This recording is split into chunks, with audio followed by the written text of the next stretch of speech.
Steve Robinson, welcome to the show, man. Thanks for having me. So I have had a ton of people reaching out to me wanting to cover this 70H thing that's going on. And so we had a bunch of people we were looking at, and Jeremy found you.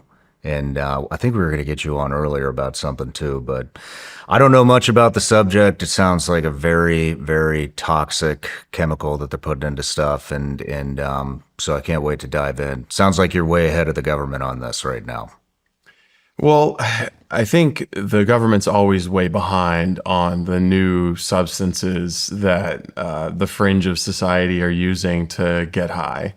I know that the FDA has recommended that 7-OH be scheduled. Who knows how long that process is going to take. But the idea of sketchy substances that you can buy at gas stations and convenience stores has been around for a long time. Mm-hmm. And the timeline that I've observed is, it's maybe a product shows up in a gas station or a convenience store, and word spreads very quickly amongst the drug using community. They figure it out real quickly what makes you feel good and what simulates the feeling of whether it's cannabis or heroin, and they know where to get it. They know the stickers and the logos and the brand names that kind of subtly communicate what they're looking for. And then these things start to turn up at law enforcement raids. So local police, sheriff, state police, DEA, whatever, they'll go in for a regular fentanyl raid, heroin, or Oxycontin, whatever it is. And they'll start to notice these other things are turning up, and they don't really know what they are. They've got weird labels, weird names, and they kind of brush them aside, but then they start to see more of them, and then they realize that there's a pattern here. And the same people who are using maybe fentanyl or heroin or prescription opioids are also using some of these other products. And so from that point, that's maybe a 5-year window. And then when it trickles up to the level of state policymakers or federal policymakers or people who are at the DEA, it takes maybe another 2 years or 3 years for there to be any kind of policy formulated that's going to limit the import of these drugs. And in a lot of cases, like with the case of 7-OH, it's incredibly difficult to regulate it because it's hard to test for. You don't really have a test right now. If someone dies in a parking lot and they have an autopsy, they're not immediately going to test for 7-OH. I don't even know if they have the capability to look for the metabolites in their bloodstream to say like, oh, this person might have died from 7-OH. In most cases, their deaths will probably just be attributed to a regular opioid overdose. Mm-hmm. 7-OH is, I think, most comparable to bath salts. That shit was nasty. I haven't heard about that in a couple of years, but they successfully regulated it out of existence, but it took a while. And the similarity between 7-OH and bath salts is that it's a molecule. Like bath salts was just a molecule. And so regulators beginning in Florida and some other states would say, okay, this molecule is now illegal. And so the chemists in China and in the United States and in Mexico, they would just figure out a way to add another hydrogen atom to that chemical. And all of a sudden you've got a new molecule, and that's legal. And it gives you the same experience, but because it's a little bit more complex, it's harder for your body to metabolize, still gets you high, but it's worse for your body. And people start using that. And then they figure out, okay, well, they've got a new formulation for bath salts. And so they make that illegal. And then the chemists go back and add another hydrogen atom and so on and so forth. So it's like it's a war of escalation between the regulators and the people who are making drugs illegal and the chemists who are churning out new substances to make people high, fast enough so that people end up on a freeway like gnawing some guy's face off because they ate like 8th generation bath salts. Is this we're going to get more into this towards the end of the interview. We got a journey for to sure, get there. For sure. I think it took me, it was circumspect. My arrival at 7-OH was a little circumspect through the investigation of the illicit Chinese marijuana that was happening in Maine. But it's ultimately derived from a tree that grows in Southeast Asia, in Indonesia. And it's harvested. The tree is harvested. There's this elaborate chemical process that it goes through, and so they call it natural because it begins with the plant, but it's really a lab-made synthetic drug that is more potent than morphine, depending on how you measure it. Damn. Yeah, I think I've read 46 times. Yeah. More And again, it depends on how you measure it, but it is an opioid. It's a legal opioid, just like Percocet or OxyContin, and you can buy it at gas stations and convenience stores all across the United States. In fact, I landed here and it took me 10 minutes to find a place near your studio where I was able to find some gas station heroin. This is a drink mix? That's a drink mix, wonderfully Hydroxy. flavored. Yeah, wonderfully flavored lemon and watermelon. Not like they're targeting that at kids at all. 15 milligrams of pure 7-OH. Says it's lab tested. Should we try it? Yeah, lab tested. I don't know where the lab is. You can scan that barcode and it probably comes back to some fake certificate of analysis generated on, a large language model. Who knows where the lab is? But Senator Marquayne Mullen recently gave a press conference, and I know he's had some personal experience with losing someone he loves to overdose, to opioid overdose, opioid addiction, and talked about this. And he estimated, based on information he'd received, that this is already a $9 billion industry. Wow. Just 7-OH, just the $9 billion. $9 billion industry. Is this stuff as bad as bath salt? I mean, I remember I came here from Florida. And I remember the face gnaw. Dude, Yeah. The face gnawing. You'd be driving down the road, somebody be humping a palm tree, humping a parking curb. I mean, it we'll put some B-roll up of this stuff. I mean, it is like the real Walking Dead. Yeah. I mean, it is crazy. I'm gonna fall out and die. Are you on drugs? Man, listen. Tell me what's wrong. No, it's just... What's wrong? I was getting hot. You know what? I never said that. I'm going to go. I don't want it. She asked me on Flocka. Are you on Flocka? No, man. My husband was getting fucked. Oh my God! All right, Steve, before we get too far into it, let me give you an intro here. Everybody right. starts off with an intro. So, Steve Robinson, editor-in-chief of the Maine Wire, New England's fastest-growing digital media outlet dedicated to exposing political corruption and organized crime.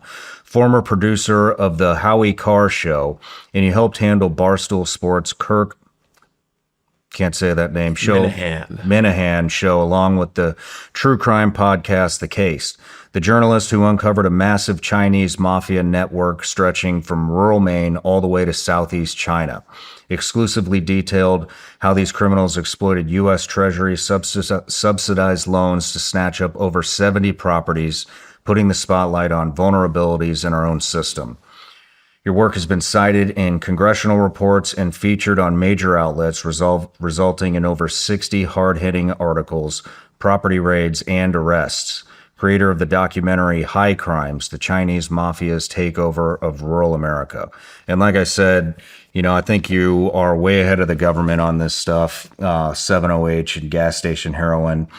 And as of September 2025, the U.S. Drug Enforcement Agency has not yet scheduled 7-OH, but is in the process of currently scheduling it. Did you say a Schedule 1? Yeah, Schedule 1, yeah.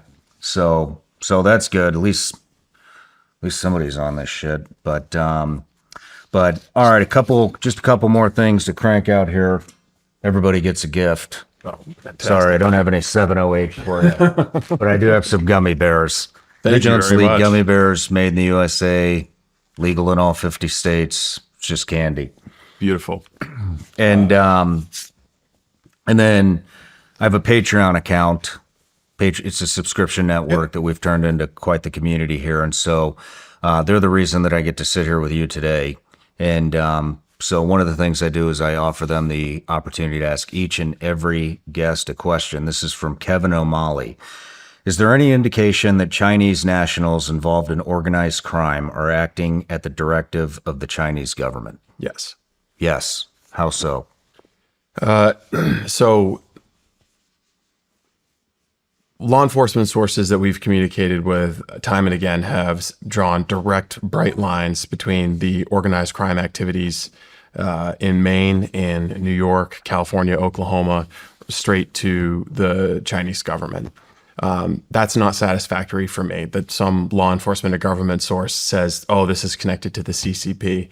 What I prefer to rely on is my own reporting and things that I've uncovered and things that I've worked with other journalists to uncover. And to give you a specific example, I grew up in a town called Dexter. It's right in the center of the state of Maine, used to be home to Dexter Shoes. And at a property that is maybe a 5-minute walk from my childhood home, this property was purchased by some Chinese individuals from the Flushing, New York area around 2021 and converted into a drug house, a marijuana house. And we, as part of our investigation into the Chinese drug cartel activity in Maine, had identified as many of these properties as we possibly could, and then began driving all around the state, visiting them, trying to interview the people who were there, if there were people there, trying to interview the neighbors and learn what we could. While we were visiting this particular site on Highland Avenue, we found there were 2 abandoned vehicles there. One was an abandoned Ford Express van that looked like it had been converted to carry either the maximum number of laborers or maybe the maximum number of trash bags full of cannabis. The other was a very nice BMW car. Dexter is a poor town. A BMW sticks out. You know, that vehicle is probably worth more than the median income of most people in that town. And as I observed the vehicle, there were 2 T-shirts, bright red T-shirts, strapped over the front driver's seat and the passenger seat, which is weird. Who does that? And as I looked closer at them, they had Chinese script and Chinese logos on them. And I photographed them, saved them for analysis later. And those T-shirts turned to be logos for the Siju Association of New York, which is one of these Chinese benevolent associations. They're technically often organized as 501c3 nonprofits, but they're front groups for the Chinese consulate in New York. They're part of the United Front, which is the Chinese Communist Party's umbrella organization for their activities to infiltrate and conduct espionage on other countries. So the Siju Association has a presence in my hometown in Dexter. Wow. Right next, I can't tell you how many times I've chased my Cocker Spaniel when he got loose through the backyard of this house. And here's this, Communist Party paraphernalia present there. So we write a story about this. I thought it was noteworthy in part because we were less than a mile away from a U.S. Army Reserve garrison. Maine does not have a lot of military facilities, but we do have one in Dexter. And I'm familiar with this one because it was the garrison that my brother served out of. And there's probably 7 other transnational criminal organization affiliated properties encircling this particular U.S. military facility. So I thought that was newsworthy, published a story about it. Another journalist, Philip Lenzicki from the Daily Caller News Foundation, who I would say is the best China journalist in America, bar none, was able to, because he speaks Mandarin Cantonese and is familiar with Chinese culture and language, was able to expand on my reporting from the ground and dig into the Siju Association. And what he found is that the executive director of the Siju Association is a guy named Huang Weizan, who was among the first to be arrested in 2022 in Carmel, Maine, about an hour from where I found those T-shirts, at a very large chicken barn that had been converted into a marijuana grow. There was 4,000 plants confiscated, 3 other individuals arrested, but he was photographed along with his cousin or some kind of relative, and he was the executive director of the Siju Association. There are other examples like that where we know that individuals who are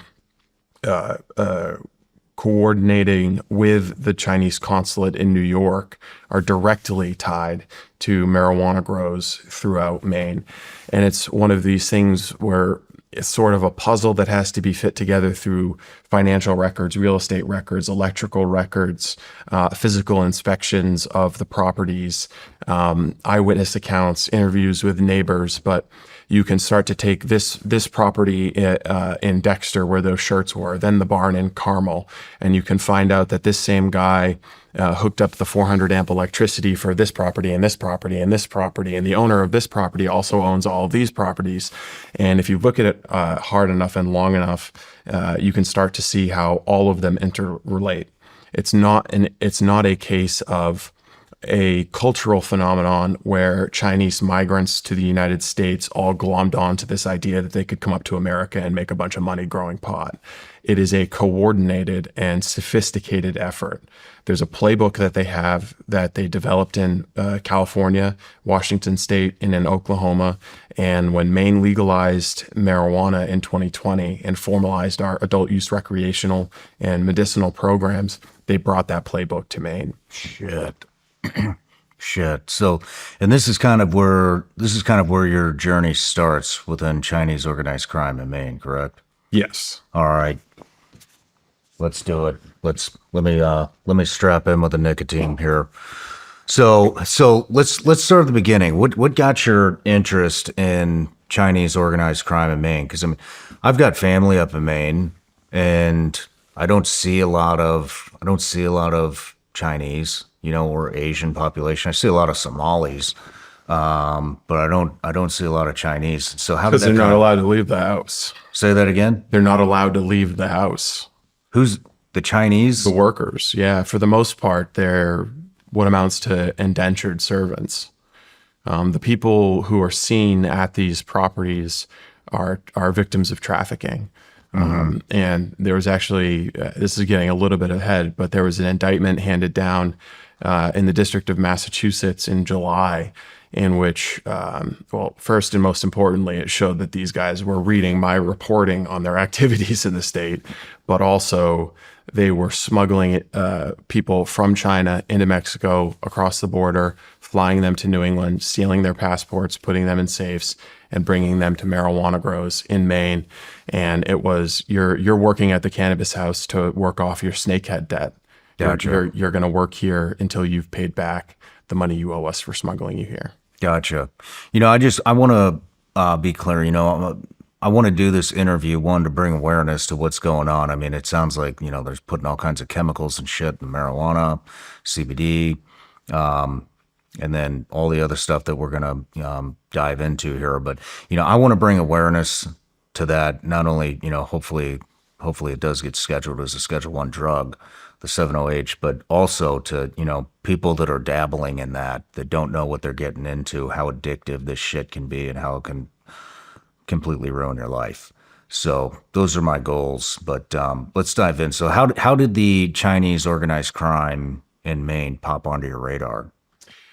So in August of 2022, Jenny Tare, who at the time, she's a New York Post reporter now, but at the time she was at the Daily Caller News Foundation, she published a story based on a leaked Customs and Border Protection memo that just said that there were thousands of illicit Chinese marijuana grows in the United States that were operating in concert with the Chinese Communist Party, that were they were using the proceeds of these organizations to fund human trafficking, narcotics trafficking, all kinds of other illicit activities. And the memo said that 270 or more of these locations were in Maine, and a number of them were also in Oklahoma. Oklahoma has a serious problem, probably worse than Maine, with this issue. But as a journalist who was based in Maine, I said, geez, if there's 270 of these drug houses in Maine, I've got to be able to find them. And one of the first things I did was call a friend of mine who I grew up with. He played center on my high school football team, and he's a master electrician. And I knew that cultivating large amounts of cannabis involves huge amounts of electricity. And so I figured if somebody would know about this, he would know about it. He also happens to smoke a ton of pot. And so I called and said, "Hey, is this something that's happening? Is this real?" And he was like, "Oh yeah." And I could tell just from the tone of his voice that it was like, it wasn't just like, "Oh yeah, there's some guys up here who are doing this." It was like yeah, this is real. This is common. This is common. And he'd been asked to spec some jobs installing 400 amp commercial grade electricity at properties where you don't need 400 amp electricity. And just to explain like the basics of electricity, a lot of the older homes in Maine probably have like 500 amp entrances. 100 amps is common as well. If you have a home where you've got a hot tub and a bunch of mini split heat pumps and all your appliances are running on electricity, you might need 200 amps. 400 amps is commercial grade. That's like if you've got an auto workshop or some very intense electronics. That's why you would need a 400 amp entrance. All of these marijuana grows have 400 amp entrances because the amount of power they need to keep the lights on, for one, but the lights generate heat, and so they need an abundance of mini split heat pumps, which are air conditioners that can also do heating. They're common appliances in Maine. So they need to be able to suck the heat out from the lights to maintain a perfectly stable atmosphere for their marijuana plants. So the marijuana grows all have very advanced electricity and lots of heat pumps. They're kind of easy to spot once you know what you're looking for. But once I was talking with my friend who's the electrician, he was telling me about these jobs where people who could barely speak English, groups of young military-age Chinese men trying to get him to install enough electricity for properties to operate 6 electric stoves simultaneously. It was just stuff that didn't make sense to him. It wasn't residential electrical needs. It was just that, like his spidey sense went off and he just said, "No, I'm not doing those jobs." But he knew enough about the different areas where someone said yes to those jobs, and he knew who said yes to those jobs. And his input was enough for me to be like, okay, we're on to something here. There's something going on. And I got in touch with Jenny and eventually was able to get her to come up to Maine. And she didn't publish, but had been given a partial list of addresses, because in addition to the Homeland Security memo that identified just the raw number, 270 sites, there was a list of addresses of these sites that had been flagged. I don't know how that list was created. I suspect it was just tips that had come in over time and someone had filed them away. But we were able to take the 12 or 15 addresses and do a dive into the property records to see who'd purchased them, when, and some of the other details about the tax records and that kind of thing. And we were able to visit the properties and try to get interviews, see what's going on, talk with neighbors. And we found at every single one of them, they were very obviously marijuana grows. You had the advanced electricity, you had the heat pumps, you had individuals there who, when we encountered people who were actually there, they 99% of the time they can't talk to us. And that's either a decision that they're making strategically in order to avoid having to communicate, or they actually don't speak English. Usually what we would encounter is somebody would come out, take out their phone, dial a New York number, and then hand the phone, and a woman on the other end of the line who could kind of speak English would, correspond with us. Mm-hmm. And we had a couple of different cover stories, husband and wife shopping for a home, different things like that. And eventually we'd ask about the marijuana and they would dummy up. But we were never able to really successfully communicate with any of these individuals or talk to them. But our conversations with the neighbors to these properties were much more fruitful. And we found that the properties are purchased. A clean-cut Chinese couple who speaks English shows up shortly after. They come to the neighbors. They give a gift of a bottle of wine or a bottle of cognac, or in one case, a Peking duck, fresh from New York. And they introduce themselves and they say that they're fleeing COVID. They are trying to get out of the city. So they've purchased this place for their family in Maine, and their family's going to be staying there. And then that couple's never seen again. And what follows is a steady flow of military-aged Chinese men, in some cases older Chinese individuals, the very obvious odor of marijuana, both the active, pungent, skunky flower that people are familiar with, but also the kind of decaying detritus of marijuana once it's harvested and just thrown out back into a pile. It has its own kind of decaying plant matter smell. And U-Haul vehicles or Sprinter vans arriving every 35 to 40 days. So, but this is all legal, correct? No. This is illegal. So this is important context, because in Maine, in 2016, Maine voted in a referendum to legalize adult use recreational marijuana. It took until 2020 for the lawmakers to roll out the legal framework for both our adult use recreational program and our medicinal program. The adult use recreational program is highly regulated, and there's seed to sale tracking, there's mandated testing. It's counterintuitive, but the medicinal program is less regulated. In either case, you are capped on the number of plants that you can grow. There are things you have to do, like locking your dumpsters, surveilling different areas. Everybody who's going to come in contact with your plants has to have a license as a sub-permittee. It's a very tightly regulated and controlled process. But at every single Chinese marijuana grow, they are, in some cases, 100, 500, 1,000 times whatever the plant limits are. In addition to that, 1,000 times? we're way so. Holy shit! How big are these houses? They vary from double wide trailers to, I've seen, there's one that they tried to convert into a marijuana grow that was an old factory in Lewiston that was, I think, 350,000 square feet. If they'd finished it, it would have been the largest indoor marijuana grow in North America. So why are the Chinese so interested in, I mean, you said there were ties back to the CCP. Why are they so interested in the marijuana business? Is it just business? Or, I mean, we know about, the precursors to fentanyl are all coming from China. We know about China buying up farmland all over the United States, especially around military bases. That's been covered for years now. I don't think a lot of people know about it, but it has. We've been talking about this for years. And so, what is the motive? Is it just cash flow, or?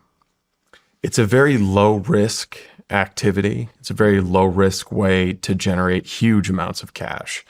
At the congressional hearing on the September 18th, I guess there was an individual from Oklahoma who estimated that the illicit business in Oklahoma, which is dominated by Chinese players, was worth $150 billion. Holy shit. $150 billion. Wow.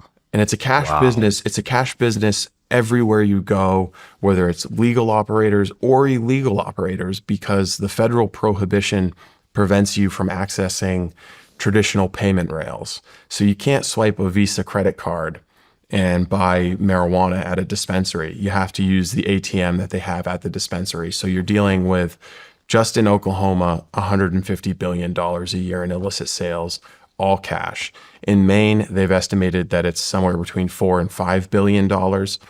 Personally, I think that law enforcement has a little strain of the reefer madness, overestimating the value.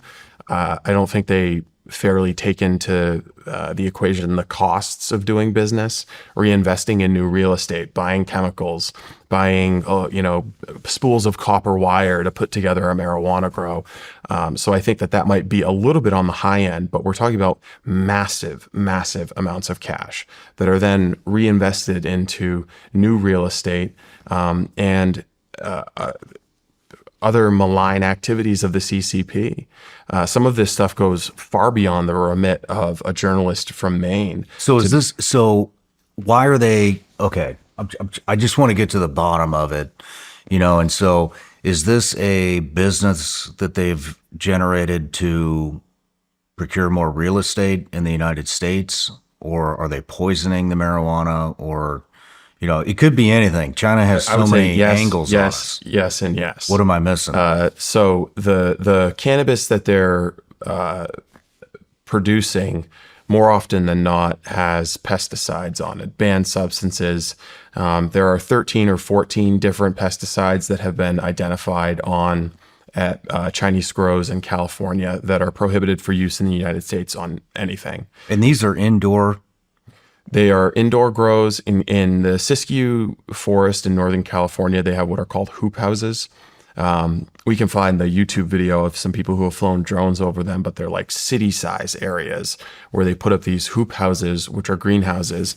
And they'll grow marijuana in there, and then they'll set up a 55-gallon drum, and they'll fill it with sawdust, which is a mixture of all of these different herbicides, pesticides, and fungicides, many of which have been imported from China and have no legal use in the U.S. And they'll put a wick in them and burn them. And the smoke fills the hoop house and coats the marijuana and ensures that you don't have any product loss to mold. Because that's a big problem with growing marijuana is the heat, humidity. You're going to get mold. You're going to lose your marijuana. So this is like dropping off, Agent Orange or a nuclear bomb that's going to kill everything except for your marijuana. And they're doing this at a smaller level in houses in Maine as well, where they'll cut half a beer can, take these very same Mylar bags that they're finding in California. They'll find them in Maine. They'll dump them into a beer can. They'll burn them, and they smoke the whole house so that they don't get any mildew or mites or whatever pest on their marijuana plants. And that marijuana is then later consumed along with whatever crazy Chinese pesticides have been applied to it, because there's not a lot of testing on it. And if it's exported across state lines, that's inherently illegal. So whoever takes custody of it after that, whoever sells it after that, they're already breaking the law. And there's not really going to be any recourse for a consumer who finds out that they bought illegal weed in a state where it's prohibited, and later they find out that it's got pesticides in it or something. They're probably never going to know. And this stuff has spread so far throughout smoke shops and head shops in the United States that we don't really know where it's being grown. You can't possibly know where it's being grown. The supply chain is so distributed. So the first thing I would say is, yes, it furthers the CCP's goals to have as much cheap, crappy, poisoned pot as possible on the streets, as widely available as possible. So instead of being, fit and, patriotic and ready to join the military, you're sitting on your couch smoking poison pot all day playing Xbox. You can see how that furthers the CCP's goal. But they also have established a network that is multimodal, in that some of these products are distributed in the form of vape cartridges. So they're just they're like nicotine vapes or traditional cannabis vapes, where it's just a little canister that's got some oil in it. And that's the extracted, refined 99% THC version of the product. You create that by stuffing a metal tube or a glass tube full of cannabis leaf or cannabis bud, and you blow butane gas or some other kind of gas through it, and all of the oils dissolve out into that gas, including the pesticides and fungicides, by the way. Out the bottom comes the pure THC, which is then used for gummies, vapes, whatever kind of product.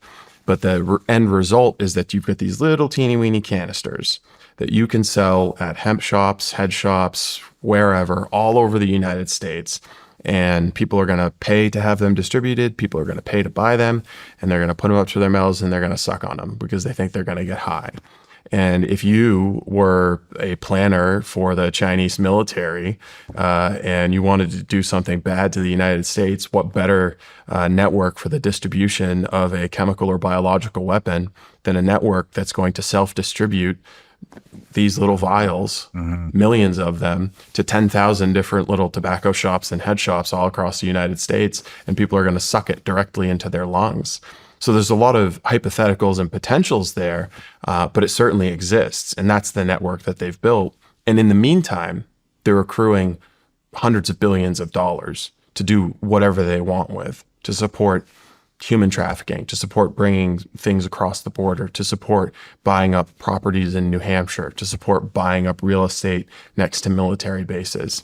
I think the question of what they're doing with all of this money, I think is for some of your old colleagues and friends to determine.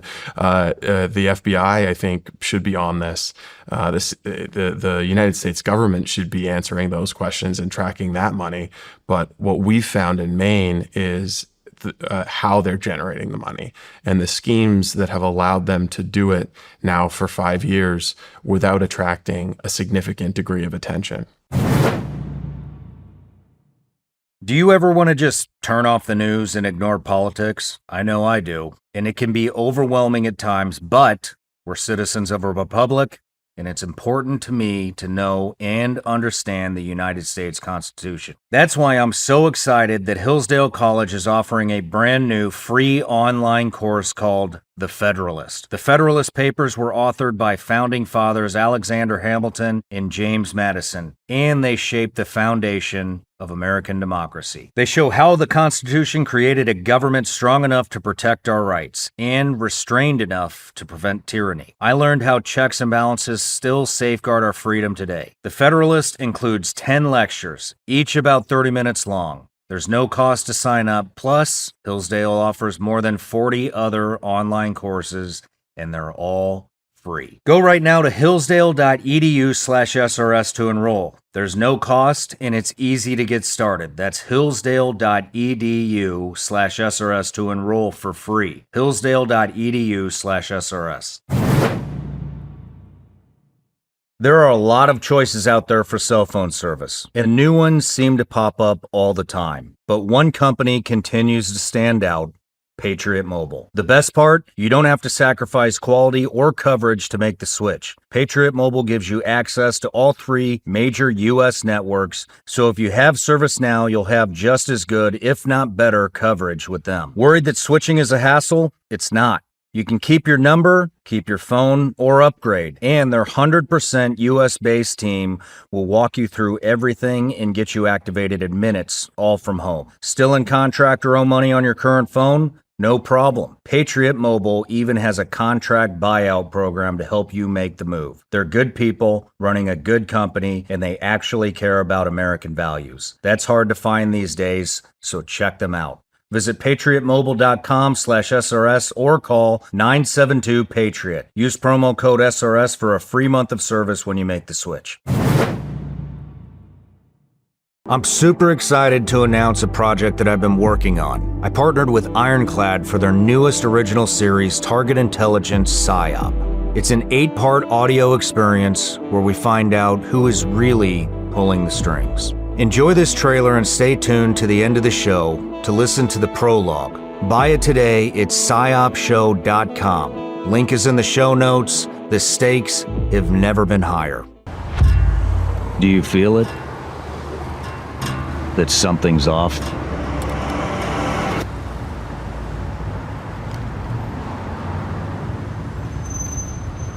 What if none of this is real? For decades, wars have been fought in silence. No bullets, no bombs, just influence.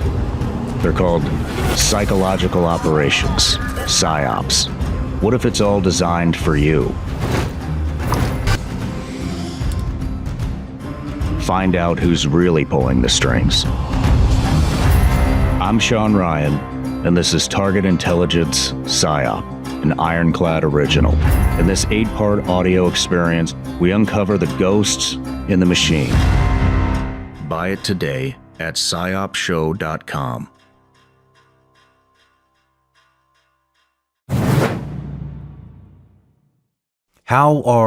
So these are illegal pot farms. Yes. How is an illegal pot farm able to get their marijuana into a dispensary that supposedly is regulated? In states where marijuana is legal, we have fictional systems set up where there's a company that sells a computer program that's supposed to track your inventory and where it's going and where it's selling. It's very easy to manipulate it and cook the books, so you can grow more marijuana than you tell your program you're growing, or you can say that you destroyed marijuana that you didn't end up destroying. You actually just diverted it. They call that diversion and inversion. That's within a tracked side of the program. So it's very, very easy to manipulate the what the government sees or what the computer program that tracks your inventory sees. But in Maine, our medicinal program doesn't even have that tracking program.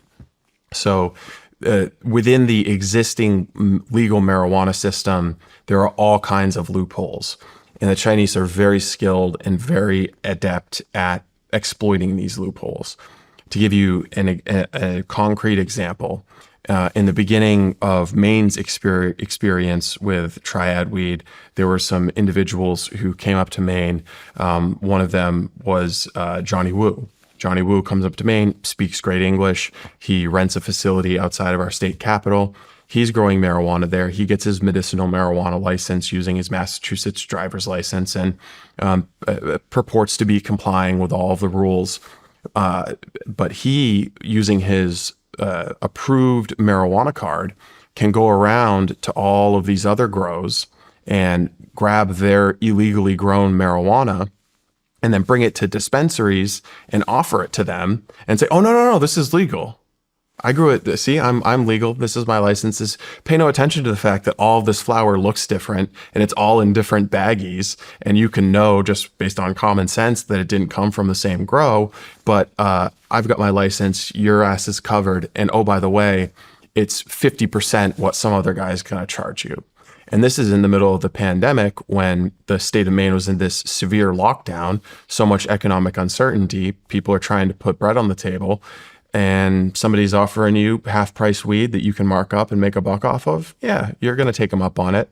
And then it's laundered into the existing medicinal system. So that's one example of how the illegally grown cannabis can be laundered into the legal regulated cannabis sales system. But the other method that they're using increasingly is through the hemp loophole. And this is a national problem that really started in 2018 with the legalization of hemp cultivation, which was led by Senator Rand Paul and Mitch McConnell at the time. The idea was that, there's lots of hemp farmers in Kentucky, and we're going to grow a bunch of hemp, and pretty soon people will be wearing, t-shirts and sweatshirts made out of hemp, and they'll make concrete out of hemp, and it'll be environmentally friendly. That never panned out. What happened instead was we gave rise to this whole new class of intoxicating hemp products. There's chemicals that you can extract from hemp and then convert into intoxicating substances, but we also have smokable hemp products that can have chemicals added to them that make them psychoactive, that turn them into drugs. But most of what we have is hemp we have like illegally grown weed in Maine that is brought into a state like Tennessee or Kentucky or whatever prohibition state and is then sold as hemp. And what they call it is THCA, which is just a totally fictitious invented term to describe what's in fact just actual marijuana. And I have some for you. Not quite gummy bears, and I wouldn't encourage you to consume it, but I bought this about 10 minutes after I got off the plane. Tennessee is one of the biggest prohibition states, or the strictest marijuana laws in the country. Smells just like it. It's weed. It's cannabis. It's not hemp. But it's being sold as THCA, and it's being sold in a prohibition state, and it was one product in 40 jars up on a wall in a random head shop. What are the chances that I just happened to pick the one head shop to stop at and I found all kinds of cannabis being grown in a state where it's supposed to be illegal? So there's that loophole, the THCA loophole, but there's also there's all kinds of various ways where tobacco shops, hemp shops, and head shops are selling real cannabis that they procure from cultivation states like Maine, Michigan, California, Oklahoma, Washington State, and sell illegally. What is the difference between THCA, THCP, Delta 8, Delta 10? I can't remember which one, but I think it's Delta 8 is huge in Tennessee. What is the difference? What is it? Yeah, so there's three species of cannabis plant. There's cannabis sativa and cannabis indica. Those are the most common ones. Those are the ones that are going to get you high. Cannabis sativa is like the heady buzz that makes you feel like you're, brilliant and you can go do a painting or something. Cannabis indica makes you feel like you're being sucked into a couch. The other form of cannabis is just hemp, and it's non-psychoactive, and it doesn't have THC delta 9. THC delta 9 is the primary psychoactive ingredient in all cannabis. It's the getting back to the bath salts thing. We've developed our regulatory regime around a molecule. In this case, it's THC delta 9.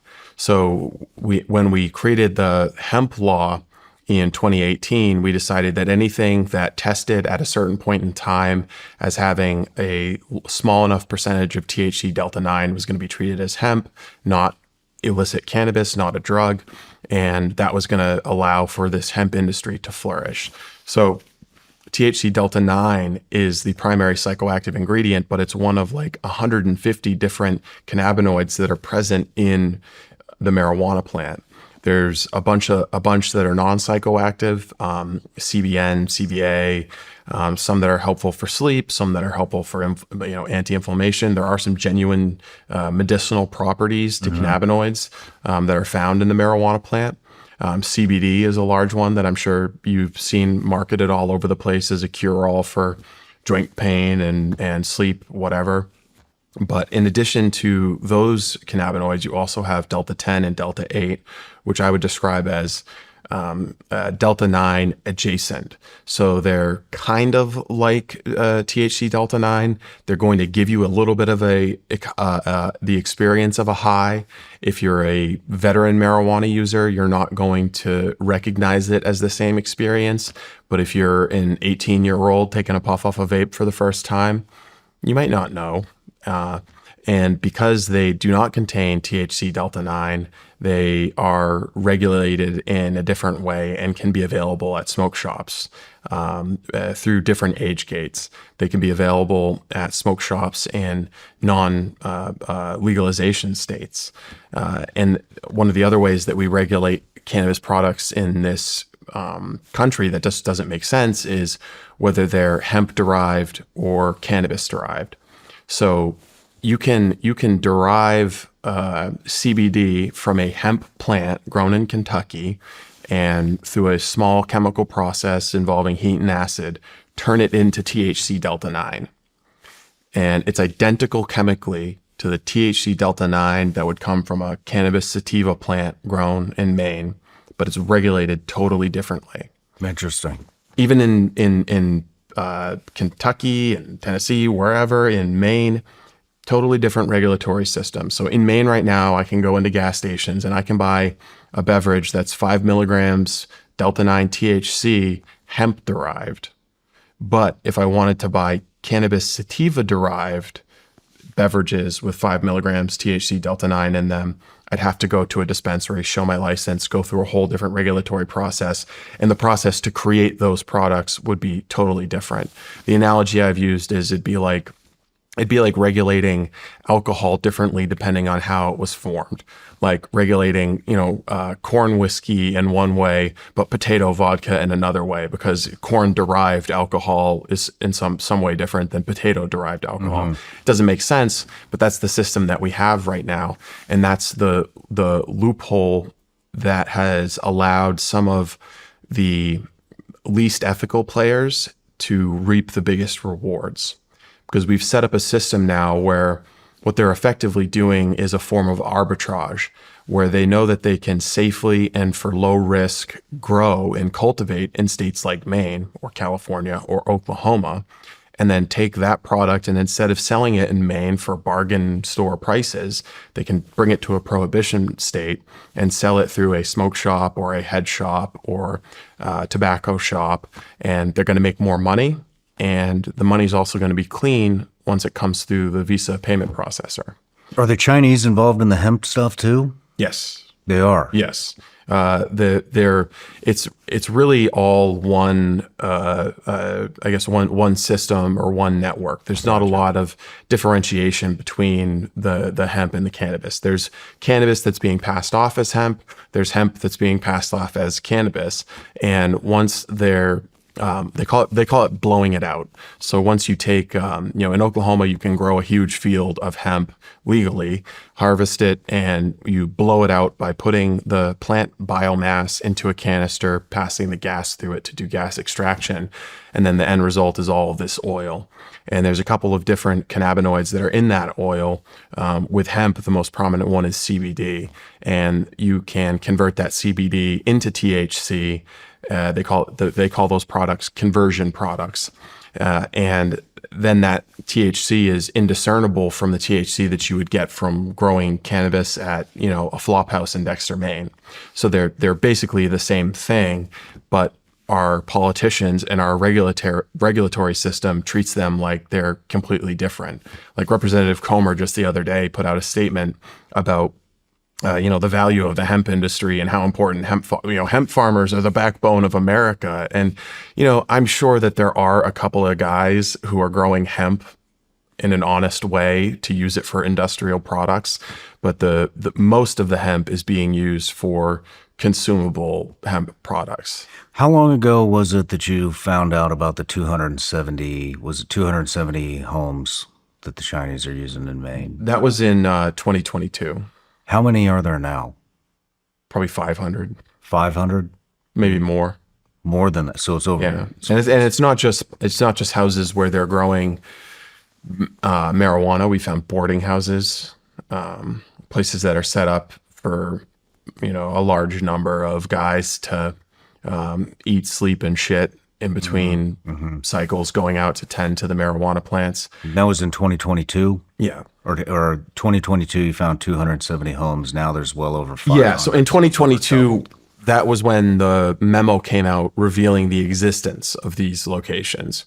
And in the ensuing years, we began a process of, based on the patterns we found on the address that we obtained from the reporter who first published that leaked memo, we expanded our investigation, looking at property records, real estate records, tax records, electrical records, to identify more of these places, and then set about driving probably more than 10,000 miles around the state of Maine to inspect these spaces, try to talk to these people, talk to their neighbors, and see if we could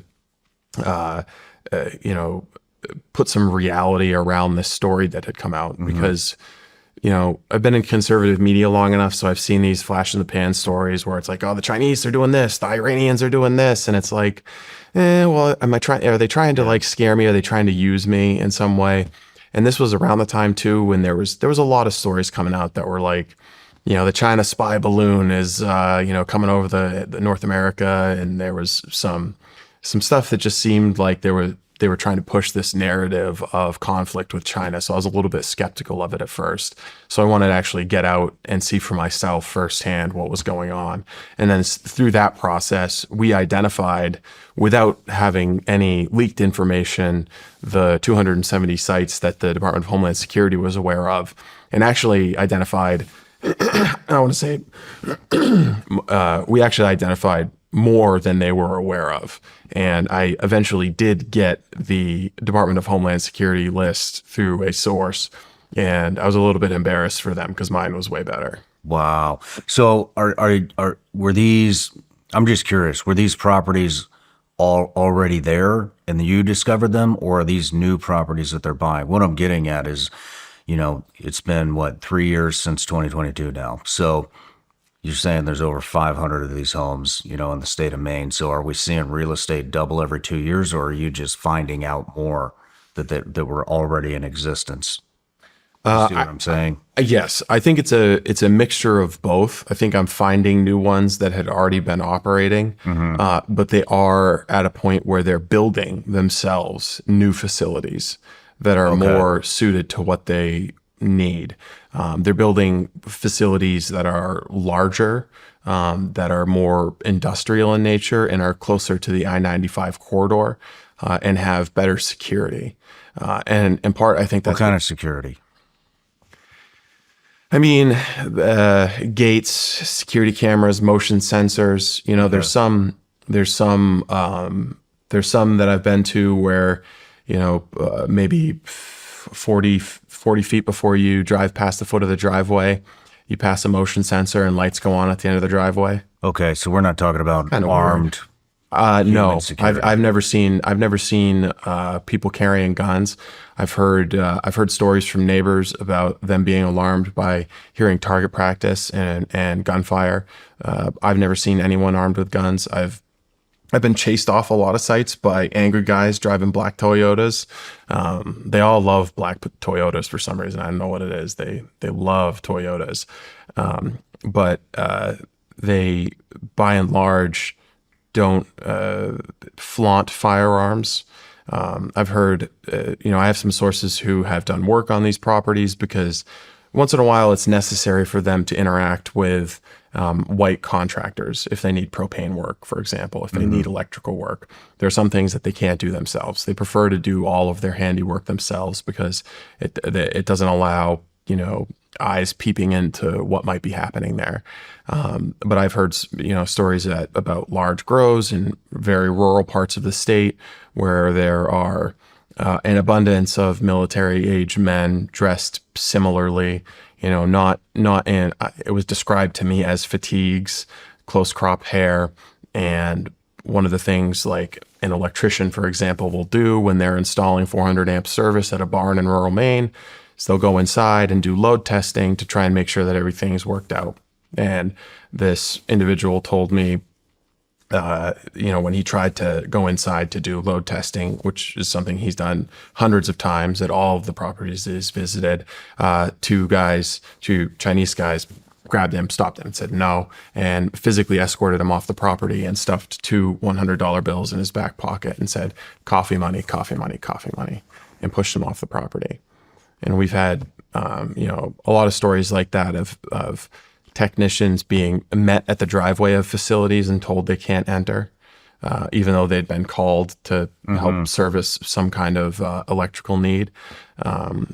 There've been a lot of, I would say, alarming stories, and there's definitely a pattern of co-location with sensitive infrastructure and military facilities in Maine. But Maine doesn't have enough military facilities to really say for sure whether it's a pattern or if it's just that there are Chinese marijuana grows everywhere. How many of these properties have you entered? Well, personally, I would never break and enter or trespass on Have you been private property. I have sources that I'm familiar with have entered maybe 25 or 30 of them. Have you seen any type, especially the ones near a military base, have you seen any type of communications equipment or really, what kind? There was a facility, 10 Cooley Road in Harmony, one of the most sophisticated military grows that we've seen. They built a 3-story barn there. They had a piece of equipment there called the Triminator, which is a $15,000 piece of equipment that comes from a company in Las Vegas that can process just an insane amount of marijuana bud. So this facility was not for growing, a licensed amount of marijuana. They were processing way more bud. They were processing bud for surrounding facilities. And this property had been raided by the sheriff just days before we arrived there. And we were able to observe through the window a computer there that we later learned was like a $5,000 computer, a very sophisticated computer that they had. And hey, maybe they just loved playing Diablo or computer games or something, but it wasn't something that the sheriff's department noticed or thought was important or decided to bag for evidence, which is something that we've seen frequently. There's a facility in Greenbush, Maine, where there's a shortwave radio tower that used to broadcast, Christian content all the way to Africa. That is situated in an area where Chinese cartels own multiple abutting properties, including properties on this specific road. I think 4 of which were on the Department of Homeland Security's watch list. And we've, again, some of these stories come to me secondhand or thirdhand, but it's always in instances where the cartels find themselves needing a Mainer to come in and fix something. And in this case, there was a boiler that broke down and they needed heat. And so they needed a local to come fix their boiler. And the boiler repair technician spoke of what he just assumed were Bitcoin mining machines in their basement. Lots and lots of Bitcoin mining machines. Which wouldn't make sense in Maine because electricity is so expensive. If you were to mine Bitcoin in Maine, you would be mining it at a loss every single second you had the machine turned on. But who knows what that individual saw. But I know that in the majority of cases when there are electronics at these sites, they're generally not noticed by the members of law enforcement who are executing the raids. Okay. What they're doing is they're showing up, they observe the illegal marijuana, they cut the plants down, they destroy them, and they leave. They view it as traditional old school drug operations. They're not trained or equipped to combat transnational criminal organizations, and they don't really view this as a struggle between civilizations. They don't see this as a national security threat. They're not seeing the bigger picture. No, and no one's told the bigger picture either, is the thing. And there's a total paralysis on the part of law enforcement to recognize that this is a phenomenon that is exclusive to Chinese guys from New York and Massachusetts who speak Cantonese, have, maybe they have green cards or citizenship, but they have historical ties to China. But a lot of them are straight illegal aliens, or they'll claim asylum after they're caught at an illegal marijuana site. None of them want to be called, racists or accused of profiling. And I sympathize with that. And they should not be racist, but they also shouldn't blind themselves to the fact that this is a transnational criminal conspiracy aided and abetted by the Chinese Communist Party. It's a huge part of the equation. If you ignore that, you're fighting this with both hands behind your back. And we've had the state has had no help whatsoever from state leadership or the state police in combating these cartels. It's been almost exclusively county sheriffs and local police, and in a few instances, national DEA. No shit. Nobody's on this except the locals, huh? And even in many cases, not the locals. Jeez. Do you have any idea of how much of the hemp in marijuana industry, what percentage is from CCP operations? It's hard to tell because there is just so much being cultivated and consumed. I do know that America is now an exporter nation when it comes to cannabis. There are other countries, Ireland, the UK, that are complaining to federal authorities about American-grown cannabis showing up in their countries. The volume, we're probably talking in the millions of tons. Hemp more so because it's less potent, but the appetite for Americans for these cannabis products, it continues to stun me. Every time I think I've figured out, what the ceiling is, I'm blown away. I think in the recent congressional testimony, someone from Oklahoma said that someone did the math there and calculated that just in Oklahoma, they were growing something like 35 or 40 times what could reasonably be consumed by people in Oklahoma just under existing licenses. So very obviously it's exporting. They're violating federal law and exporting that to other states, and they're selling it. It's just good old fashioned cannabis, like the product I just handed you. And everyone along the way is pretending it's hemp. The guy who grows it's pretending it's hemp. The guy who traffics it's pretending it's hemp. The guy who sells it's pretending it's hemp. The guy who smokes it's pretending it's hemp. Everybody's either making money or getting high along the way. And for whatever reason, the federal government, including Congress, and especially Republicans in Congress, are pretending that this isn't happening, and they're protecting the hemp loophole. And a huge part of this is there's an organization called the Hemp Roundtable, which is comprised of hemp business leaders, and they have a political action committee, and they make donations. They're a political player. Yeah. And I've at the beginning of my kind of dive into the illicit Chinese cannabis world in Maine, really tried to stay away from the easy explanation that this was all about corrupt politicians and people were being bribed to look the other way. It's getting harder and harder. It's getting harder and harder to look the other way. What would you like to see happen? I've remained agnostic in terms of policy. I mean, in the ideal world, you know, Anthony Fauci develops a bioweapon that just wipes out the cannabis plant, and there's no downside. There's no ill side effects. The cannabis plant just disappears overnight. That's not going to happen. What's also not going to happen is a return to prohibition. I don't think anybody wants to go back to a world where somebody's spending 15 years in jail because they get caught with the amount of marijuana that I just gave to you. Like, nobody wants to go back to that. But I do think that there needs to be some kind of a national framework that recognizes the reality that we have. Because we almost have a system now that you couldn't design it better if you were trying to reward the least ethical players. Because what we're rewarding now is cannabis arbitrage. So if you're setting up a business in the United States, the best possible way to do it is to cultivate it in a state like Maine, where the stakes of getting caught if you're growing way over the legal limits are very low. If you get caught growing 5,000 plants and you don't have a license, or your license is for 35 plants, you might get $500 bail, slap on the wrist.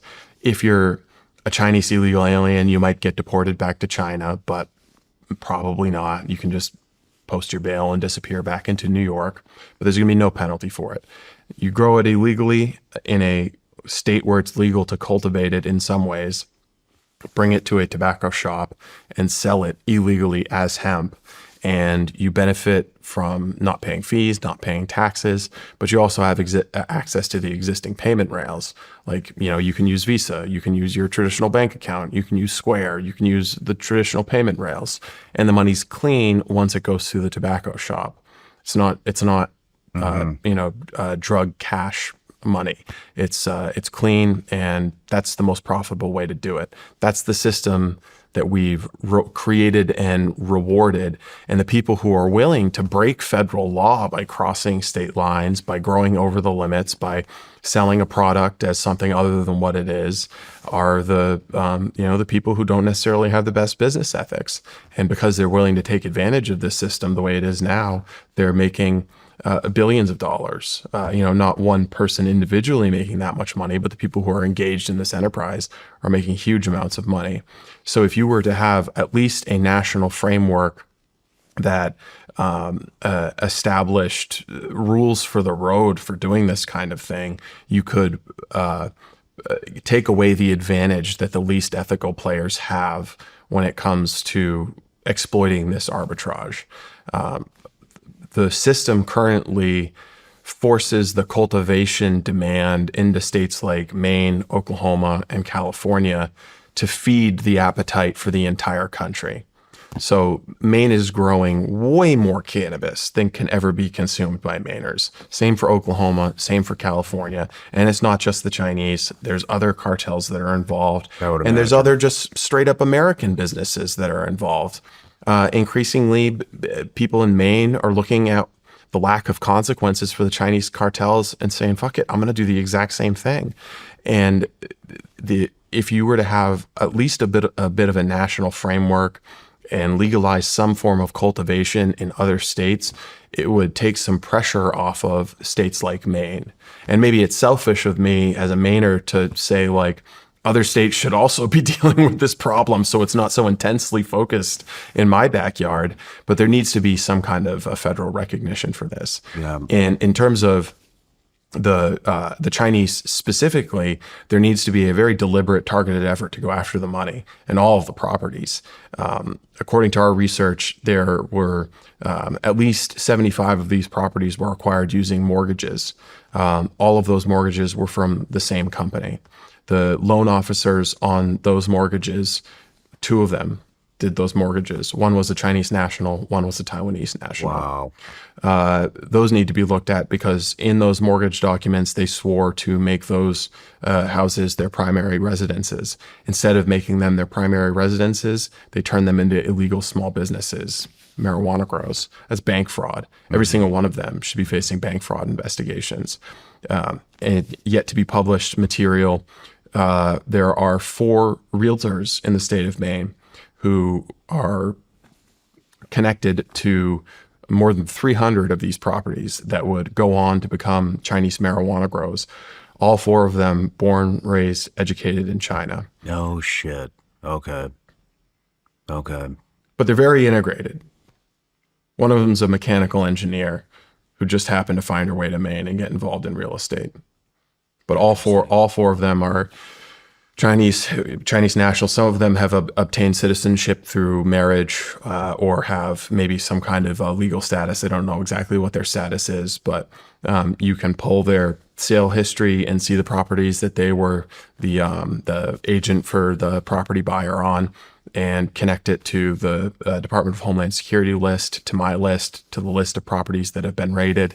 And you can see that these 4 real estate agents, who just so happen to be born, raised, and educated in China, including one who went to the Beijing Foreign Studies Institute, which is just spy school for Chinese nationals, and another who went to, I think it's Zhejiang University, which is part of their economic espionage program. It's a big university, so I'm sure they do a lot of cool stuff there too that's totally not related to the Chinese Communist Party's desire to rule the world.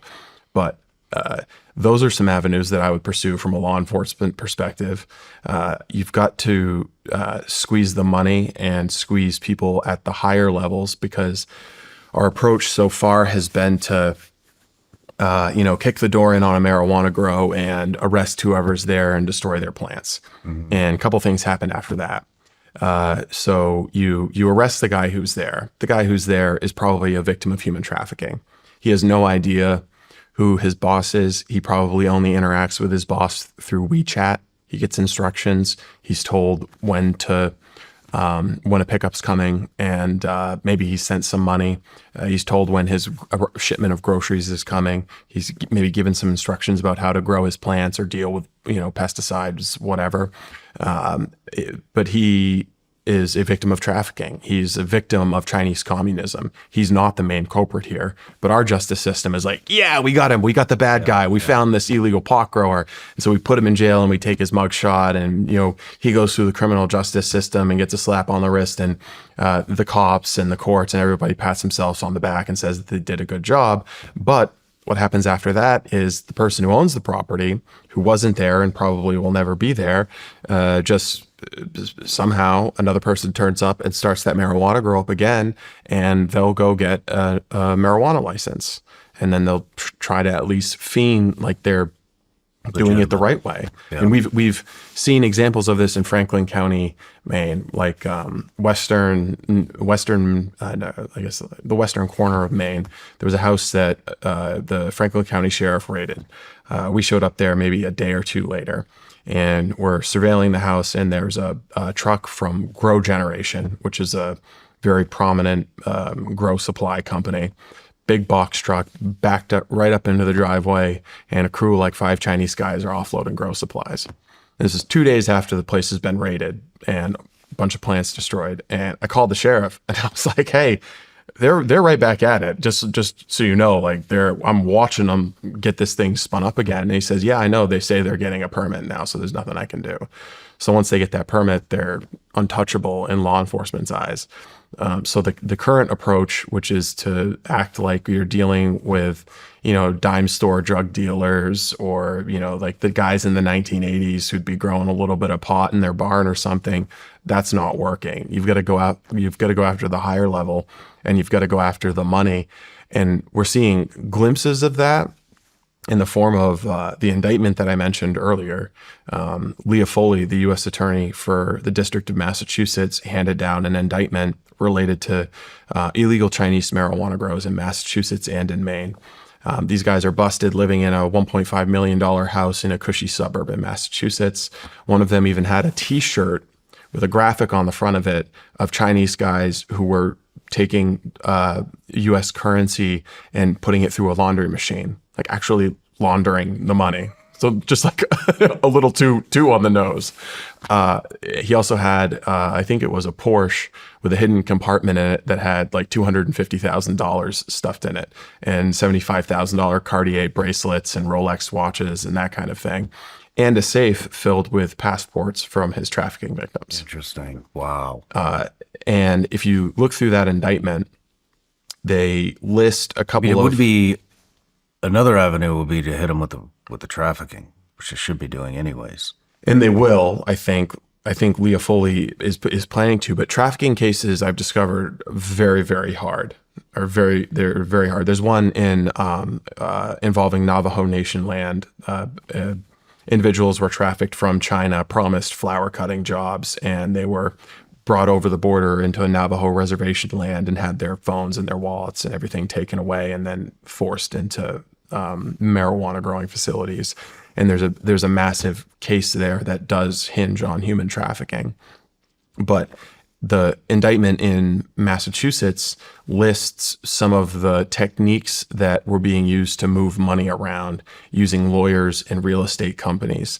And it refers directly to some very large banks based in, and law firms based in Massachusetts that are just 100% CCP cutouts. Like, you can just look at the website. I could show you the website and you'd be like, oh yeah, that's like CCP cutout bank or law firm. And they're listed here as helping these organizations move their money around. And those are the kind of individuals you need to go after, not the people whose, fingers smell like skunks. You need to go after the people who are helping the money move, because at the end of the day, all crime at the highest level is money laundering. Mm-hmm. They need to figure out how to get that money separate from the criminal activity that generated it and use it for what its true purpose is, what they really want to do with that money. And the question, as you said, is why do they want to stockpile hundreds of billions of dollars in cold hard U.S. cash behind U.S. borders? I think I know. It's not because they're going to Disneyland. Yeah. It's not because they, want to build something great for us. They're not trying to get into podcasting. I can tell you that much. It's nothing good. Yeah, I mean, I know there's a big, been looking for somebody to cover, but there's a big Bitcoin scam going on with the CCP as well. And you know what's happening right here? You know what they're doing? They're stockpiling all the money because they're stealing used fry oil from restaurants all around here, because some of the Bitcoin machines can run submersible in oil as coolant. So instead of having a fan blowing on your machines to dissipate the heat, you have it in oil. So it's sneakier. It's not as loud. So there are restaurants in the Midwest that are finding their fry oil disappearing. And it's because Chinese cartels are stealing their fry oil to run submersible Bitcoin machines in it. And it's because you can run them in not residential areas, but they're not as loud. They don't attract as much attention. The electricity consumption is certainly through the roof, but they don't have the fans running 24/7. And the benefit of the Bitcoin is that it's perfectly saleable across time and space. Mm-hmm. I can send $1 billion from here to Beijing in 10 minutes for $3, and nobody nowhere can stop me from doing that. Yeah. Well, Steve, let's take a break. I want to take a look at these websites you were talking about. When we come back, we'll talk about the 70H debacle. Yep. Sounds good. Check this story out. A new discovery found a massive trove of gold coins in the Czech Republic, minted by a long-lost civilization. It's from before the 2nd century BC. They also found silver coins among artifacts. I mean, the proof is there. Not only have gold and silver been valued for thousands of years, but they can physically last that long too. Just another reason why I'm partnered with the award-winning company Goldco. They sell gold and silver, and they do an amazing job with it. So if you're ready to learn how gold and silver can help you protect your savings, I want you to go to SeanLikesGold.com. You can get a free 2025 gold and silver kit. Plus, learn how you could get 10% in free bonus silver. It's the best silver offer out there. Don't miss this one. Go to SeanLikesGold.com or call 855-936-GOLD. Performance may vary. You should always consult your financial and tax professional. Whether you're juggling tasks or trying to stay clear-headed throughout the day, Ketone IQ delivers clean brain fuel that can help you think sharper, longer, and smoother. No caffeine, no crash, no overstimulation. Thanks to the folks at HVMN for sending me their Ketone IQ product to try. I really like taking Ketone IQ before I work out. It's not an energy drink, but it gives me a ton of energy. I wish I had this when I was on active duty. When I take it, I have more endurance, but without the crash. Ketone IQ uses ketone diol for a fast-acting, natural, slow-release effect with no artificial sweeteners or fillers. It helps support high-focus tasks by directly powering neurons and stabilizing cognitive output, and it's military tested. Originally developed to support elite cognitive performance in the field. HVMN has an amazing offer just for my listeners. Visit ketone.com/SRS for 30% off your subscription order, plus receive a free gift with your second shipment. Fun surprises like a free 6-pack, Ketone IQ merch, and more. These statements and products have not been evaluated by the FDA. These products are not intended to diagnose, treat, cure, or prevent any disease or condition. I've always had trouble sleeping. And with my old mattress, I used to wake up more tired than when I went to bed. Ever since Helix sent me a mattress to try, I'm sleeping better than ever, and I feel great. Helix is a huge part of how I'm able to get a good night's sleep after a busy day. The best part is, I don't toss and turn or wake up in the middle of the night anymore. And with colder weather around the corner, I'm honestly looking forward to staying in and sleeping on my Helix. If you have any sleep issues, like snoring, sleep apnea, or sleeping too hot, Helix can help figure out which mattress will work best for you, so you can finally get some restful, uninterrupted sleep. Right now, you can save on your very own Helix mattress with this exclusive offer for my listeners. Go to helixsleep.com/SRS for 27% off site-wide. That's helixsleep.com/SRS for 27% off site-wide. Make sure you enter our show name after checkout so they know we sent you. helixsleep.com/SRS. All right, Stephen, we're back from the break. We're getting ready to dive into 70H. But there was something that we were talking about with the Maine's Attorney General, or lack thereof. Well, just the lack of law enforcement in Maine. You know, I think we've reached a point where no prosecuting attorneys. Is that what you were saying out there? Yeah, so we don't have a U.S. attorney in Maine right now. What do you mean you don't have a U.S. attorney in Maine? Trump hasn't appointed a U.S. attorney.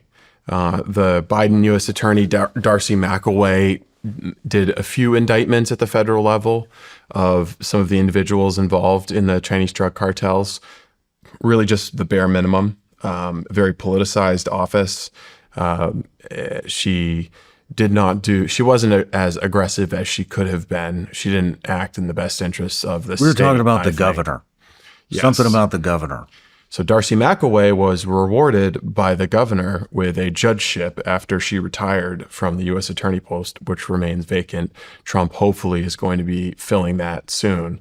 And that U.S. attorney, I'm told, will inherit an org chart that is fairly elaborate that shows Chinese cartel activity in the state of Maine that could be acted on in the same way that Leah Foley in Massachusetts has very rapidly, rolled up some of the Chinese drug cartels there. But it's a mystery for a lot of people why Steve Robinson can go find all of these marijuana sites. I've actually taken multiple congressional candidates. I took CBS News, I've taken all kinds of people to active Chinese marijuana grows, and somehow the state police aren't involved. The governor to this day hasn't said a single word about this. Governor Janet Mills hasn't uttered a word about the vast criminal conspiracy unfolding in her backyard entirely on her watch, in large part because of a law that she signed. And, oh, by the way, at her inauguration in January 2019, was the head of the Chinese consulate in New York, the highest ranking CCP official in the eastern United States. Well, that's interesting. Wang Ping or something like that. Old Wang Ping. Yeah. So you have that going on, and the state police involved in just 3 of the 70 or 75 different search warrants, very minimal involvement. They won't comment to me. The governor has not commented on this at all. Every legislative attempt to do something to deal with this problem has been shot down. So it's a big mystery. Everybody's wondering, why is this being allowed to continue to happen? And I was actually reviewing physical copies of real estate records related to a Chinese marijuana grow in Corinna, Maine, which is one town over from where I grew up. It's where my mom lives. It's where my grandmother used to go to church. I was looking at these records, and I see at the bottom of one of these real estate transfer documents, the first thing that was unusual to me about the record was that it was a gift transfer of a property in Corinna, Maine, from an individual who lives in Quincy, Massachusetts, to a person who gave an address in Guangdong Province, China. So this is 9 acres and a teardown, basically a hunting camp in central Maine, that is now lawfully owned by an individual who may or may not exist in southeast China, which just so happens to be the area where the legit triad criminal activity is the most intense. It was weird, right? A property transfer. What guy in China has just been thinking, I want 9 acres and a teardown in Corinna, Maine? But what caught my eye was at the bottom of it, there's a line for tax document preparer. And the name there was Paul Mills. And I was like, well, hold on a second, that's the governor's brother. But maybe that's a different Paul Mills. But the address matched. The address was the address for his attorney office. So the governor's brother was the lawyer for a real estate transfer for a known illicit Chinese drug house, where the code enforcement officer in that area is on the record saying this is an illegal Chinese drug house. And he helped transfer it into the custody of a Chinese national living in China. And this came just days after a series of raids by multiple sheriff's departments in the area.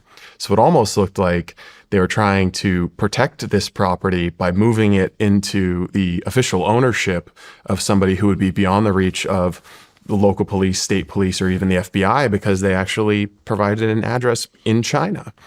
And further investigation found that Mr. Mills has a number of clients who are involved in the marijuana business in the state of Maine. And the governor won't comment on that. The governor won't say whether she's had any communications or conversations with her brother about it. I had a 10-minute phone call with Paul Mills, and he talked about that property and did say that he was involved in it, and couldn't remember who asked him to be involved in it. Did tell me that he didn't have anyone in his office who speaks Cantonese, which I thought was kind of funny. But it was interesting to me because I had called him just before then, pretending to be someone in Massachusetts who needed a property transfer attorney in that area. And he told me that he doesn't work in that area. So he wouldn't work for me. He wouldn't do a property transfer for me in that part of the state because his office is in a different county. But for the Chinese national and the Chinese woman from Massachusetts who needed to, move around, do a gift transfer for an illicit marijuana grow, he was more than happy to sign on the dotted line. Probably just a coincidence, right? I'm sure it's just a coincidence, for sure.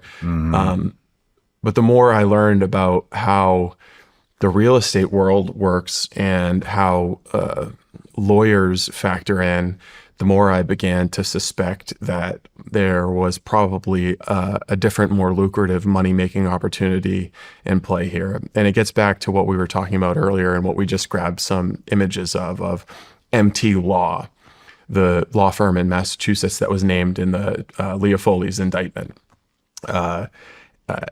MT Law appears to be just your run-of-the-mill law firm. Their entire staff is Chinese, except for their one, American-looking. One of these doesn't look like the others. Yeah, just the white gorilla there, who I'm sure attends functions on their behalf. But there's a technique called seasoning the money that I learned about, which may be old hat for people who are familiar with money laundering and how it works. But seasoning the money involves a trusted lawyer, and it's a money laundering technique. It's been used by, white guys going back decades. If you've got a cash heavy business like a coin-op laundry or a car wash, and you've got all this cash, but you don't want to pay taxes on it, you want to make a real estate investment with it, what you do is, instead of trying to bring it to the bank or to a real estate agent to buy property, you bring it to your attorney and you tell your attorney to deposit it in his IOLTA account, or his interest on lawyers. There's different words for it in other accounts, but in other states, but it's an account that lawyers hold money from multiple clients in a single pot, and it earns interest, but it's kind of like protected under statute. So I've got a bag of drug proceeds with $250,000 on it. I bring it to my lawyer. Maybe his name is Mr. Mills. And I ask him to deposit it in his trust account.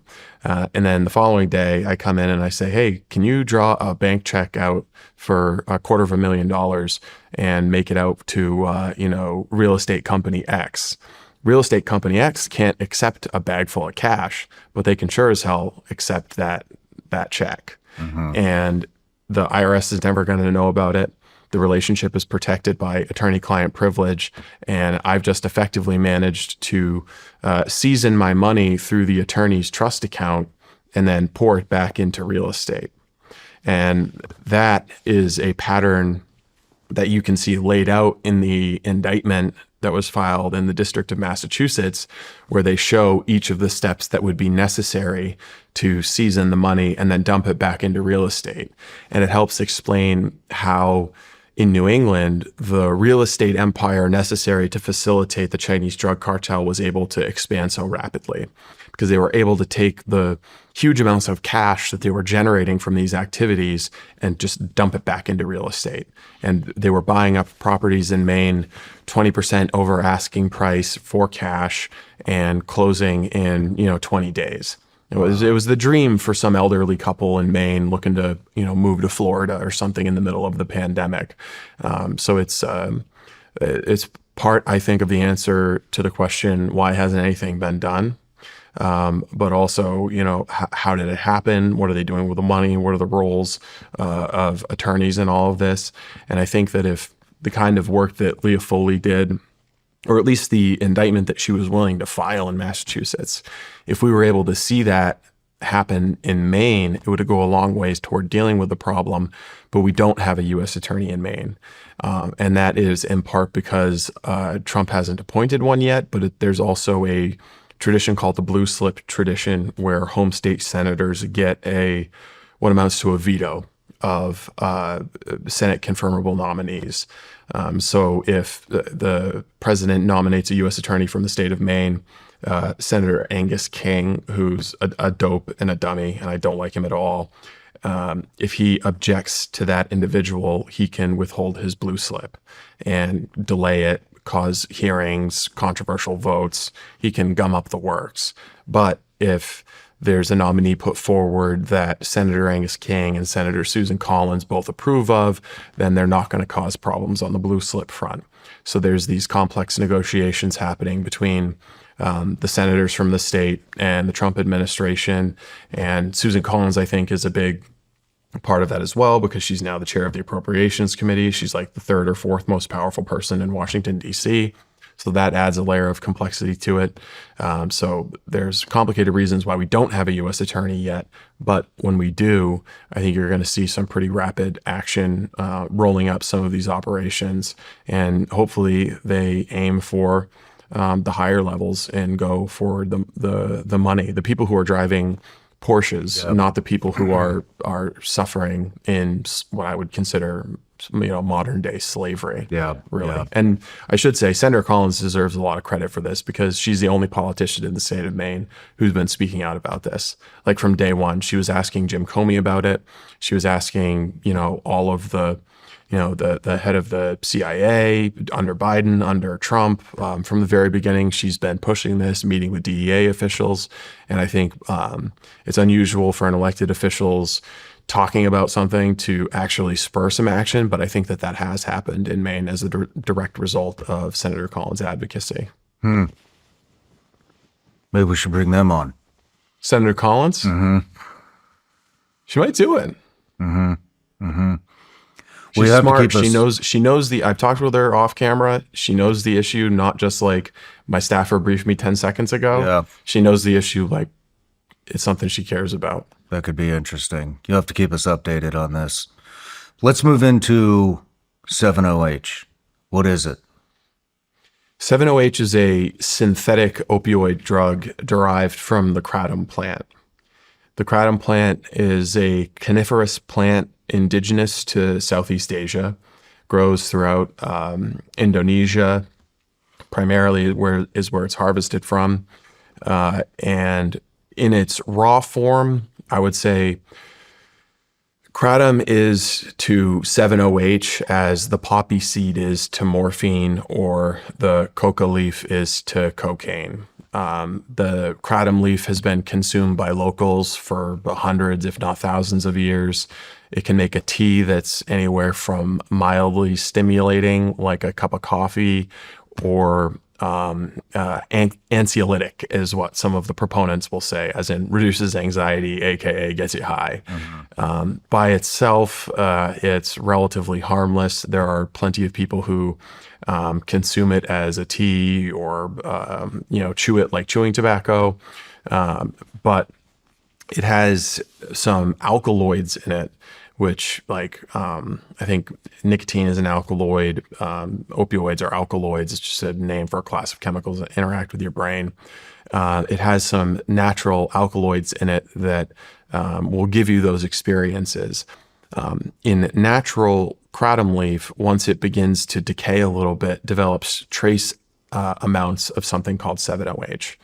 And at some point in time, it was discovered that this 7-OH is very potent, and a complex chemical process involving harsh chemicals like pool shock and reagents, and I'm not a chemistry expert, but it's a complicated process. It's like Walter White stuff. It's not just mixing it together in your bathtub. Huge amounts of raw ingredients together with this chemical process, and you produce a concentrated version of 7-OH. And it's specific to 7-OH. It's not an extract or a concentration of kratom. So you can concentrate a tincture of kratom just by soaking it in ethanol or something and getting a more potent version of kratom. But 7-OH requires a very specific chemical process to go through. So while it may begin with some kind of plant-grown natural ingredient, your end result is really purely a synthetic drug. And again, depending on who you ask and how you measure, it's many multiples more potent than morphine. And it's an opioid. It works on the same receptors in your brain. It's the dosages that someone who is a habitual fentanyl or prescription opioid user would be familiar with are hard to determine when it comes to 7-OH. There's not a lot of testing. There's not a lot of there's no regulatory oversight of this. It's not like FDA approved. There's not a lot known about it. And it's a very recent phenomenon, very recent. There are, I guess, disagreements as to how 7-OH really took off and became as popular as it is now. I mean, I have, once again, that it could be up to 46 times stronger than morphine. Yes. And that's pretty potent shit. Yeah. Very potent shit. Yes. And the same people who know that will tell you that it's not addictive. They'll tell it's an all natural, non-addictive substance that, if you just, skip a day taking it, you'll be fine. You won't ever become habituated to it. I think, most people, if you have any experience with drugs or alcohol, like you can take something once and figure out pretty quickly that it's addictive. Like the very first time you take a Percocet after having a wisdom tooth out, you can be like, oh yeah, this is addictive. I have a feeling that 7-OH is probably the same. But again, 36%, 17%. It depends on how pure the formulation is, who made it, how, and how you're measuring it or comparing it. But it is it's a hard drug. It's a opioid. It is going to give you an experience exactly like what you would get from morphine or from fentanyl. And the key thing for everybody to understand, especially parents and people who might be dabbling or curious about it, is that it's available at convenience stores, grocery stores, gas stations. Like it took me 2 seconds to find the 7-OH on my way to the studio. I just looked up tobacco shops. I could have stopped at 30 of them. I'm pretty sure I could have bought those products at any of them. Mm-hmm. Any of them. Mm-hmm. This is also called gas station heroin. Gas station heroin. So gas station heroin is actually a name that was first started with a drug called tianeptine, and tianeptine was a antidepressant formulated in the 1960s in France, and various European countries have different regulations and rules around it. Some still use it, some don't. And tianeptine began to be marketed in the early, I think, 2010s in gas stations as Neptune's Fix, and it would be like almost the same size as a one of those little teeny weeny energy drinks, and it has sedative qualities but also some euphoric qualities, and that's really where the term gas station heroin began. However, lawmakers, law enforcement eventually began to catch on to what was happening, and like in the most recent legislative session in Maine, there was a proposed law to ban tianeptine. So you've got that cycle I mentioned earlier where the drug users figure out what's going to get them high, what's cheap, what's available, and they'll start to use it. Law enforcement 2 to 3 years later discover what's going on, and eventually 2 to 3 years after that it trickles to policymakers finally figure out a way to change it, to change the law so that it can't happen, but by that time either all the ill consequences from the drug have already happened, or the drug users have already moved on. So now what's happened is they've moved on to products like 7-OH. Here are other forms of it. If you'll notice this one's called Opia. Opia doesn't sound at all like they're trying to conjure the idea that it's related to opium, does it? There are some that are called Perk. Obviously they're trying to conjure the image that is Percocet. This is another one. I bought these both from the same store. This was actually, I bought those at Bros 2, which you're probably familiar with because it's right next door to Tucker's studio in Maine. And the guy who sold those to me didn't speak a lick of English, but when he saw me pointing at the gas station heroin section, he just started laying out in front of me all the different options. And then the woman who did speak English and was maybe the general manager of the store saw that I was, a gas station heroin user, and perked up and came over and actually tried to upsell me on the 200 milligram versions of the gas station heroin. So she knew exactly what she was doing. She knew exactly what she was trying to sell me. So what she thought she was into. How much of this, if I wanted to experience the same high as fentanyl or heroin or, insert opiate, how much of this am I going to have to take to have that same experience? It depends. How much fentanyl have you been using on a daily basis? Yeah, I don't. I mean, so okay. Well, let's say if you're a first time user. If you're a first time what is user, I don't equivalent? know. I don't know, and I don't think anybody knows, and it hasn't really been studied well. The best advice that the people who are promulgating this as a healthy product, the best they'll say is start slow. Okay. So it's so poorly understood and understudied that we don't know those kinds of things.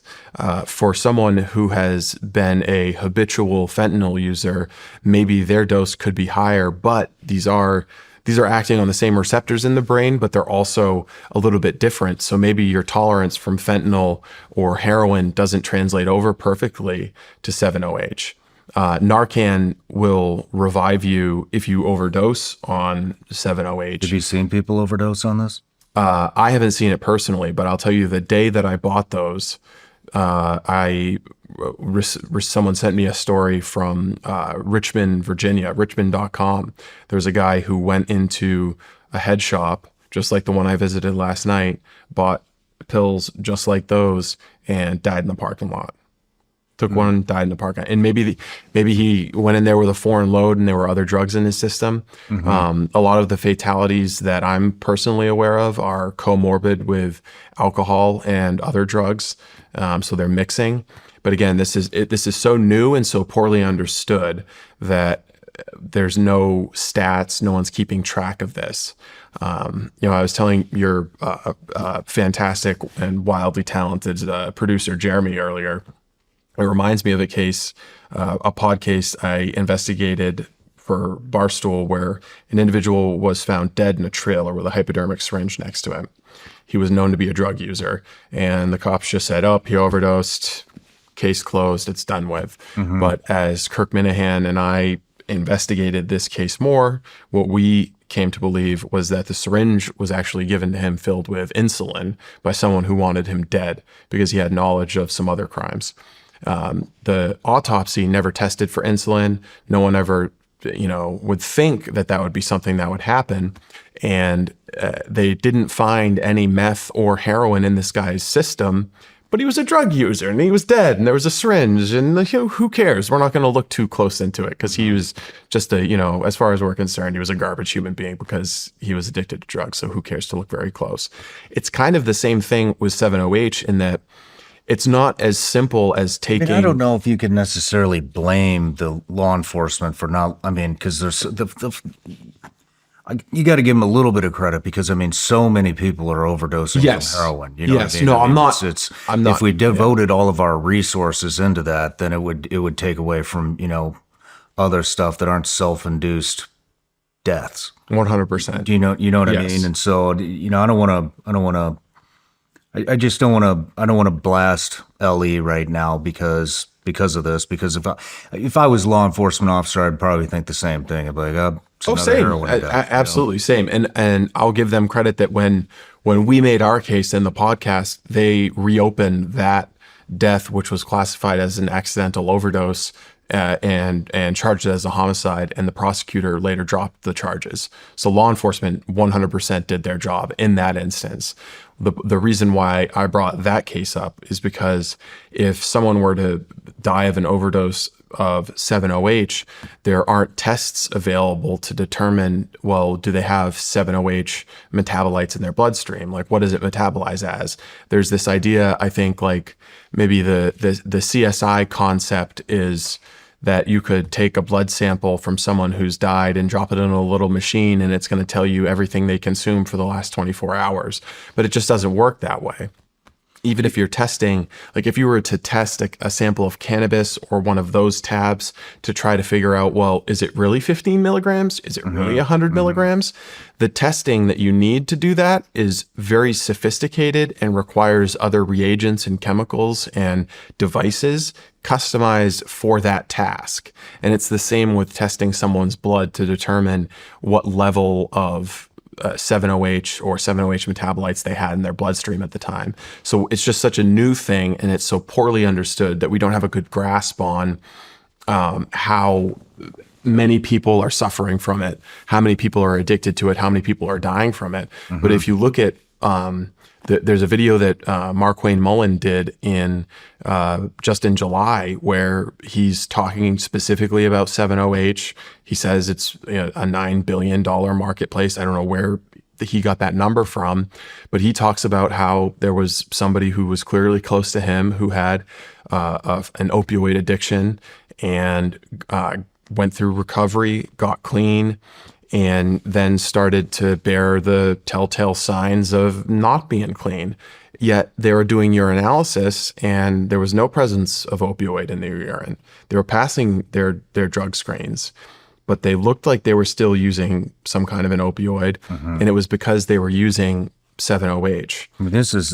We got 15 milligrams in the package. We've got 60 milligrams a tablet. We've got 25 milligrams a tablet. No judgment here. I'm curious, have you tried this to see what the effects are? No. Do you know anybody? No, I don't know anybody who's tried it. Well, actually, I'll take that back. There was a website that used to exist, which has been taken down now, called Kush.com. And there is a product that they combine THC oil with 7-OH in a form that's vapable. And you can buy, at the time this website existed, you could 100% legal for like $7,500 or $7,500, $8,000 buy a kilo brick.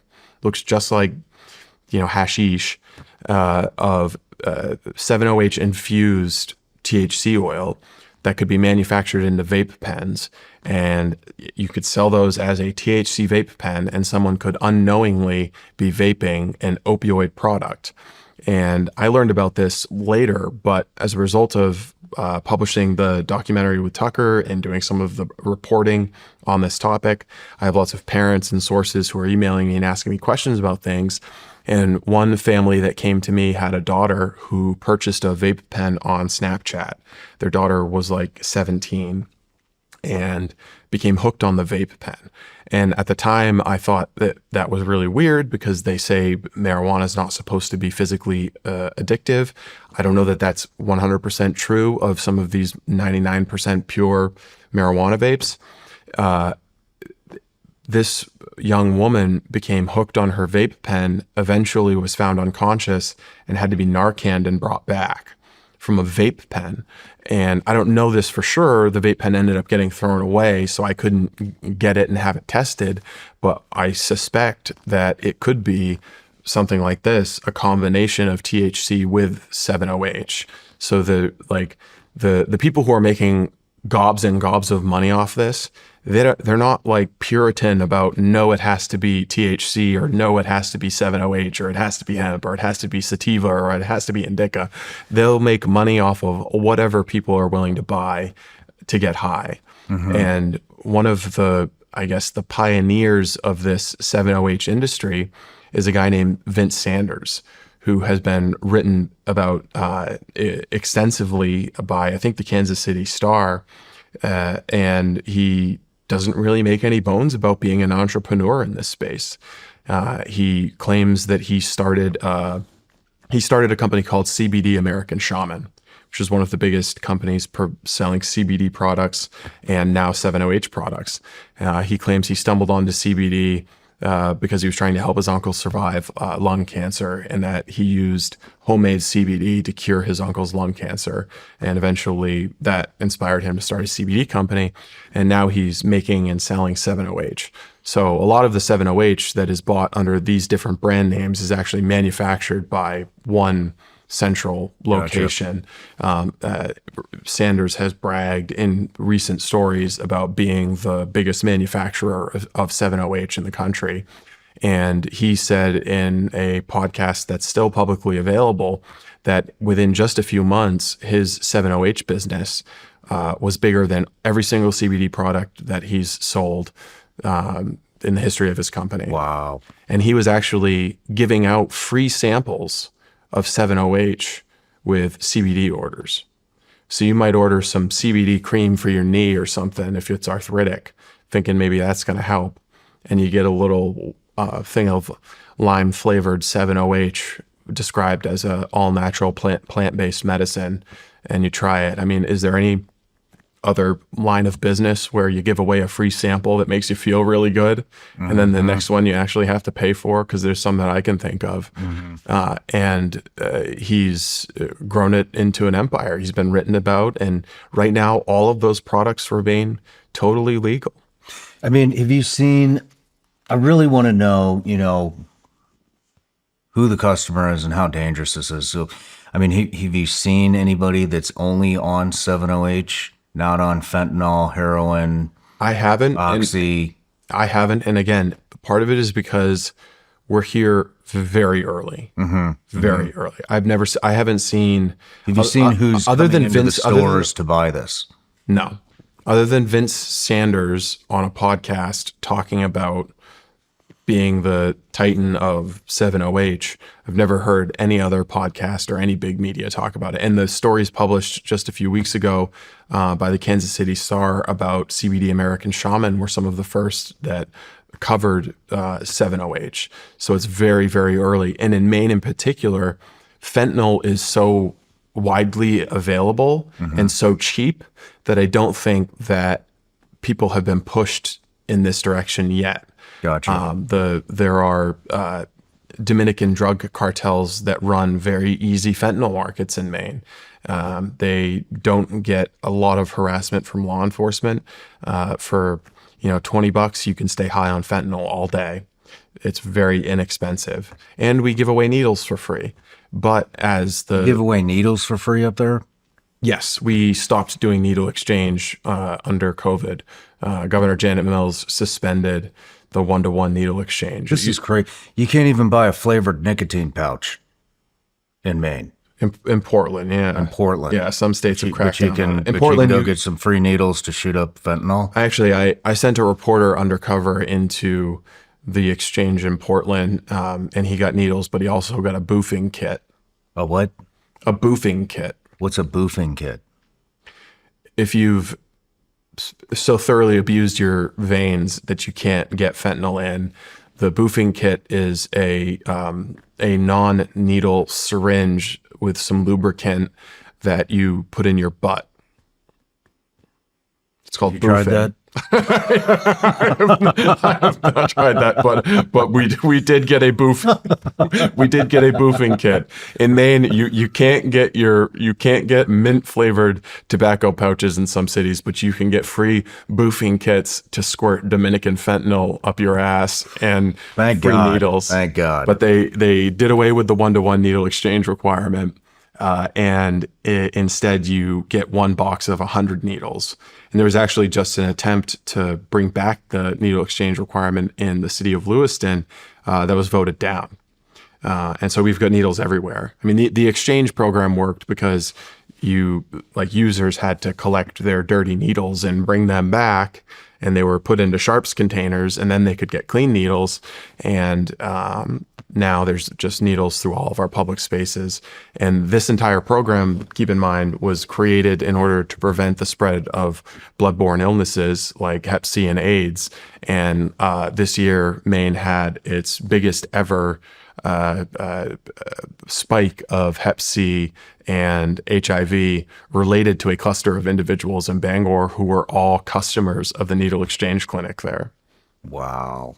But that's a little bit off topic, but that's why I think you haven't seen 7-OH take off to the extent that it will. I mean, we're on the cusp of it. This is, in the undercover video that I supplied your producers with, you'll see an individual who goes into CBD American Shaman store locations, and he talks with sales rep after sales rep after sales rep about products, not specifically those, but basically the same thing. Their 7-OH, their tablets, their drink mixes, whatever. And the sales reps are like, they're reading off a script. this is all natural. This is plant-based. You'll be able to stop taking your prescription painkillers. You'll be able to stop taking your prescription Adderall.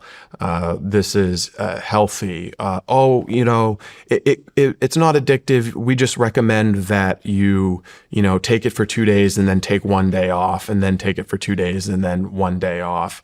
It says right here, kratom may be addictive. Yeah. On the package. Yeah. And they're telling people it's not addictive. And I mean, you can see it in the undercover video, the way they're marketing it. The CBD American Shaman employees you're about to see are not doctors, yet they claim this drug can treat many different ailments, none of which are on the label. You have something for the main thing is chronic pain. Like that's Yeah, absolutely, for sure. Yeah, the Loopholes are really, really great for chronic pain. the only thing that's ever worked for my pain was after my surgery. It was hydrocodone. Would be like a comparable, because nothing ever works. Yeah. Oh yeah. These are very strong, and they're really great for chronic pain. I'll be honest. I've used a lot of prescription grow, and these are so much cleaner and better that I'm very grateful. It kind of like replaced it. For me, 100%. You know, for people I know, 100%. So it's worth trying. I'll try one. Whatever you recommend, for sure. Do people use it for rec, like just at the end of the day? Relax, yes. Some people do use it instead of alcohol, or instead of taking like a Xanax or whatever it may be. Yeah. So definitely, bro. You can definitely use it to relax and chill out and to cope with that pain. Nice. Sure. I have customers who've successfully switched from pharmaceutical like opiates to this. Oh, popular. People buying it? Oh yeah. Yeah, it's probably about close to half of my business is here. My days don't slow down. Between work, the gym, and time with the kids, I need eyewear that can keep up with everything I've got going on. And that's why I trust Roka. I've tried plenty of shades before, but these stand out. They're built for performance without sacrificing style. I've put them through it all. On the range, out on the water, and off-road. They don't quit. They're lightweight, stay locked in place, and are tough enough to handle whatever I throw at them. And the best part? They don't just perform, they look incredible. Sleek, modern, and designed for people who expect more from their eyewear. No fluff, no gimmicks, just premium frames that deliver every single time. And that's why Roka is what I grab when I'm heading out the door. Born in Austin, Texas, they're American designed with zero shortcuts. Razor sharp optics, no glare, and all-day comfort that doesn't quit. And if you need prescription lenses, they've got you covered with both sunglasses and eyeglasses. One brand, all your bases. Roka isn't just eyewear, it's confidence you can wear every day. They're the real deal. Ready to upgrade your eyewear?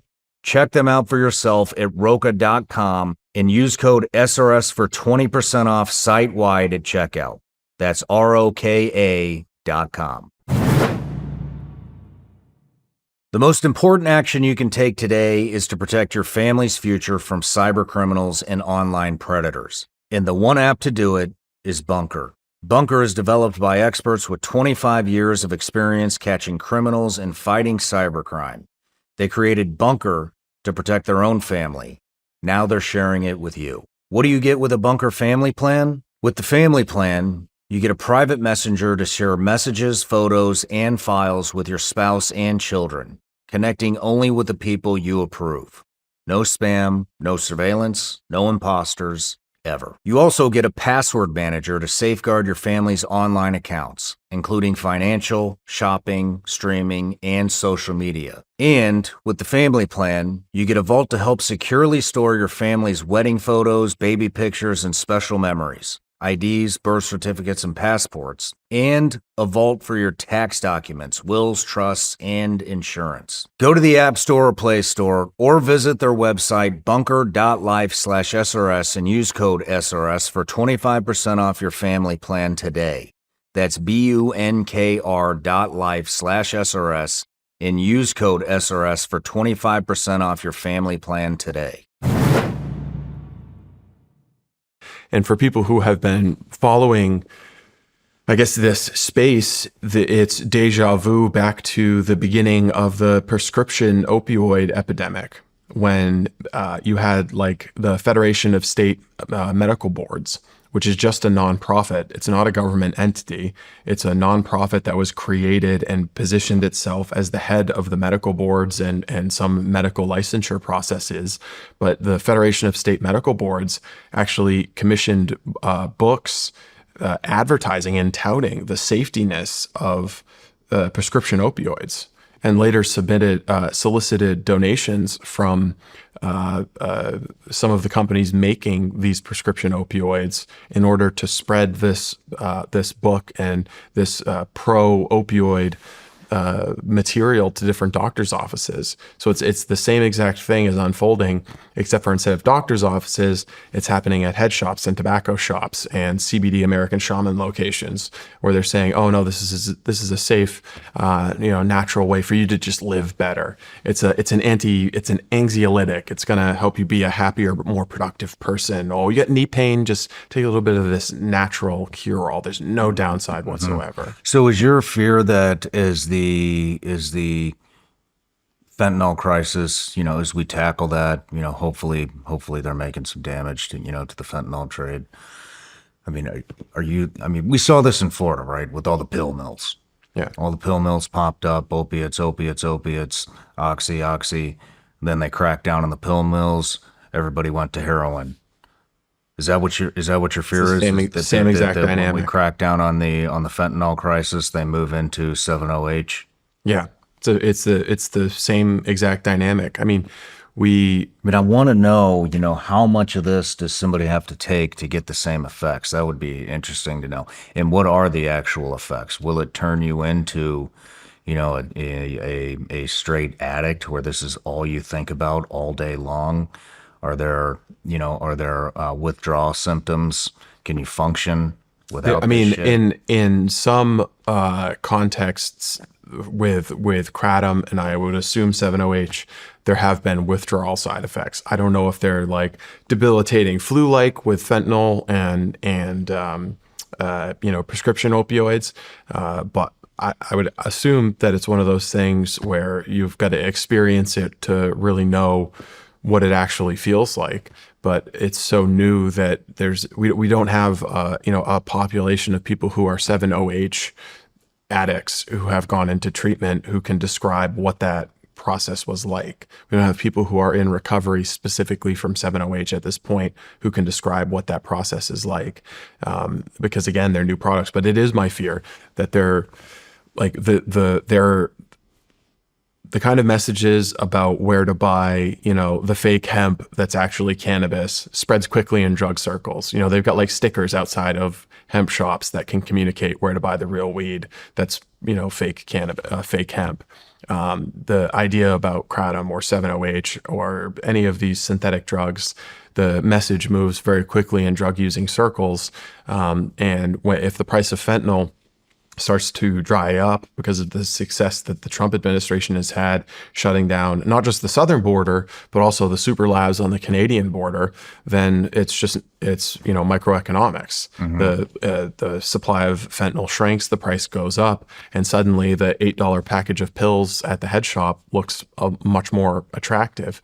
I think that the federal government is a little bit ahead of the curve in some ways, because they've begun, like I said, the FDA is asking the DEA to schedule 7-OH. They're sending letters to some vape stores and tobacco stores telling them, warning them, don't sell these products. That's like a prelude to armed DEA agents kicking in your door and raiding your shop. The same goes for some of the illicit cannabis that's being sold. But really, it's like one kind of network of quasi-legal businesses that are hustling these synthetic drugs and quasi-legal drugs through the same system. And you're starting to see more and more law enforcement actions from the federal level. Like all the time, there's state level raids of vape shops. There were some vape shops hit recently where it was Operation Vape Trail. This was a federal initiative shutting down some vape shops that were just selling good old-fashioned THC, and they were pretending that they were selling nicotine or CBD or something like that. And 3 of them happened to be operated by Chinese nationals who just so happened to operate vape shops close to U.S. military installations in Texas. And some of these vape shops had tunnels underneath them that look like what you would see from Hamas or the Sinaloa cartel. So if you're a vape shop that needs to use the same kind of techniques and tactics as Hamas or Sinaloa, you're probably doing something that's not legal. That's not strictly above board. So I do think that the federal government is a little bit ahead of the curve when it comes to cracking down on this stuff, but waiting in the wings, like with bath salts, are new formulations of 7-OH. Because it's just a synthetic drug. It's just a molecule. And they know you've got this spot in your brain where the derivatives of the poppy seed can go plug in and make you feel euphoria. And they made it into Percocet and Oxycontin and hydrocodone and all these different chemicals. And then they found another somewhat naturally occurring version of that alkaloid in the chemical formulations coming from the kratom plant. And they're finding new ones. I'm already aware of 2nd and 3rd generation versions of 7-OH that will hit the market as soon as 7-OH is cracked down on. And it's in part because the federal government's approach is to ban, a molecule. So they'll make 7-OH illegal, and then newer versions of the product will come out, and the process will start again, where the drug using community learns about the product, and then law enforcement starts seeing it pop up, and then it gets to the political level, and they decide that they're going to ban it again. And throughout this entire process, gobs and gobs and gobs of money are being made. Like that's, whether it's the 7-OH thing or the legalization of marijuana in Maine, the lesson that I learned through what's now 2 years of investigative reporting is that we're dealing with amounts of money that normal people just can't understand. Like when you legalized marijuana in Maine, they had all these estimates about what the sales were going to be like and what the taxes were going to be like, and our schools were going to be better, our roads were going to be better, our police departments were going to be better funded because of all the tax revenue coming from this. It was all a lie. None of it turned out to be true, but they radically underestimated the size of the market there. They thought it was going to be, 300 million, 400 million, 500 million. It's probably like 5 billion, on its way to 10 billion, because we're growing the weed to supply the demand for the rest of the country, or at least the part of the country that Oklahoma and California aren't supplying. And when a state legalizes, like Ohio has done recently, you basically break a dam that was holding back access to billions of dollars.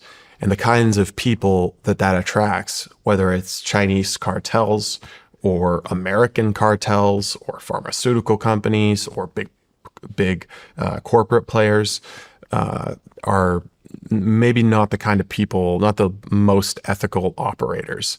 And, the people will do crazy shit for $10,000. What would you do for $1 billion? Or, it's a big problem that Maine was totally unprepared to grapple with. And we did not have the immune system to deal with the kind of forces that were unleashed when we legalized marijuana. And the Chinese I were just one of the examples willing to come in here and just totally ransack the state.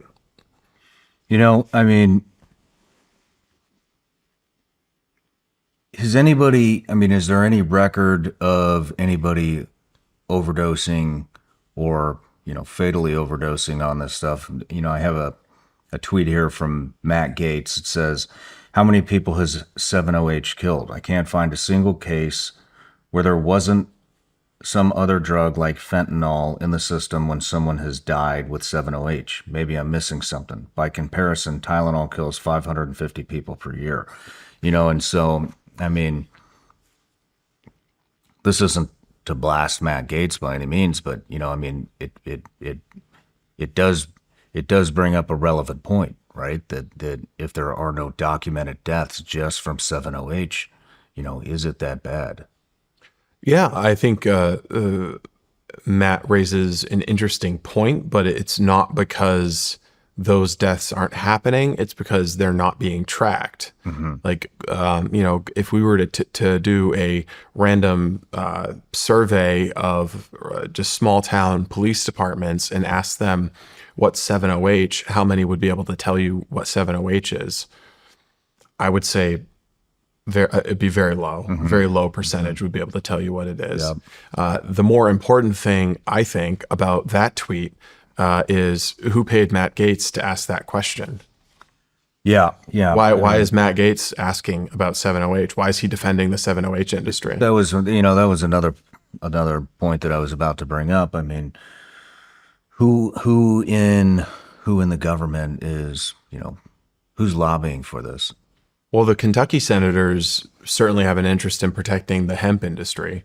So on that side, there is a caucus of Republicans who are committed to keeping hemp legalized, and that means keeping the hemp loophole open. But specific to 70H, I think it's less well understood because it is so new. And again, like with small town cops, if you were to poll, the U.S. Senate or the U.S. House of Representatives and ask them what 70H is, they don't know. But there are trade associations that have formed to represent the interests of 70H producers, just like there are trade associations formed to represent the interests of hemp producers. And trade associations exist for one purpose, to communicate an industry's priorities to the political sphere. And oftentimes that involves financial contributions to campaign committees. I don't think it's an accident that Matt randomly tweets out about 70H. It seems like it's an innocuous tweet, just kind of saying like, shouldn't we be focused on, fentanyl and other priorities? But there's got to be. I'd be interested to hear the story behind why that message came out. Just like I'd be interested to hear more about Representative Comer's recent message about the importance of the hemp industry for America, because I've looked pretty hard and I can't find hemp being used in industrial applications, but I can find plenty of examples like this of. This is a hemp product, a smokable hemp product, purchased at a gas station in Lewiston, Maine, that has THCP on it. And there's one lab that makes THCP, and it's located in Shanghai, China. And you can go online and you can buy it in large chemical formulations, and you can take your hemp plant matter and sprinkle THCP on it. And if you smoke this, you'll get high. You'll be more likely to have a schizophrenic episode and tachycardia, which racing heart, but you'll get high. And if you're desperate to get high, it'll work for you. This is the kind of hemp product that I'm familiar with. I haven't seen a lot of hemp rope or hemp shirts or hemp t-shirts proliferating, which is what the people advocating for the hemp industry have said was the purpose of advocating for it. But it's, the reason why I bring up hemp in the context of the 70H conversation is because they're really the same conversation, and there'll be new ones. A year from now, there'll be a new formulation of 70H, and the following year, there'll be a new kind of drug. And our regulatory system will be really slow to catch up to it, and they'll get better as the science gets better. Already, we have labs capable of producing very high quality synthetic drugs. The more they experiment with cannabinoids and marijuana, the more they'll be able to finely tune the drugs that are available at these locations. So it's just a problem that I think society and law enforcement will have to deal with. But right now they seem not, I don't want to say lethargic, but just like not equipped to deal with the scope of the problem. There's a lot of people, we're having a gubernatorial race in Maine now. And I've said that the law enforcement budget in the state could double easily and still not be adequate to tackle the problems that we're facing, from organized crime to petty crime, street crime. And this drug aspect is one part of it. And it's because there's so much money to be made. So much. I mean, selling a product that someone is addicted to. There's a lot of money to be made in that. Is there, so I mean, you can drink it, you can vape it, you can take a pill. I mean, are there any other depending on avenues? how it's formulated? I think it has to be I'm not aware of an injectable form.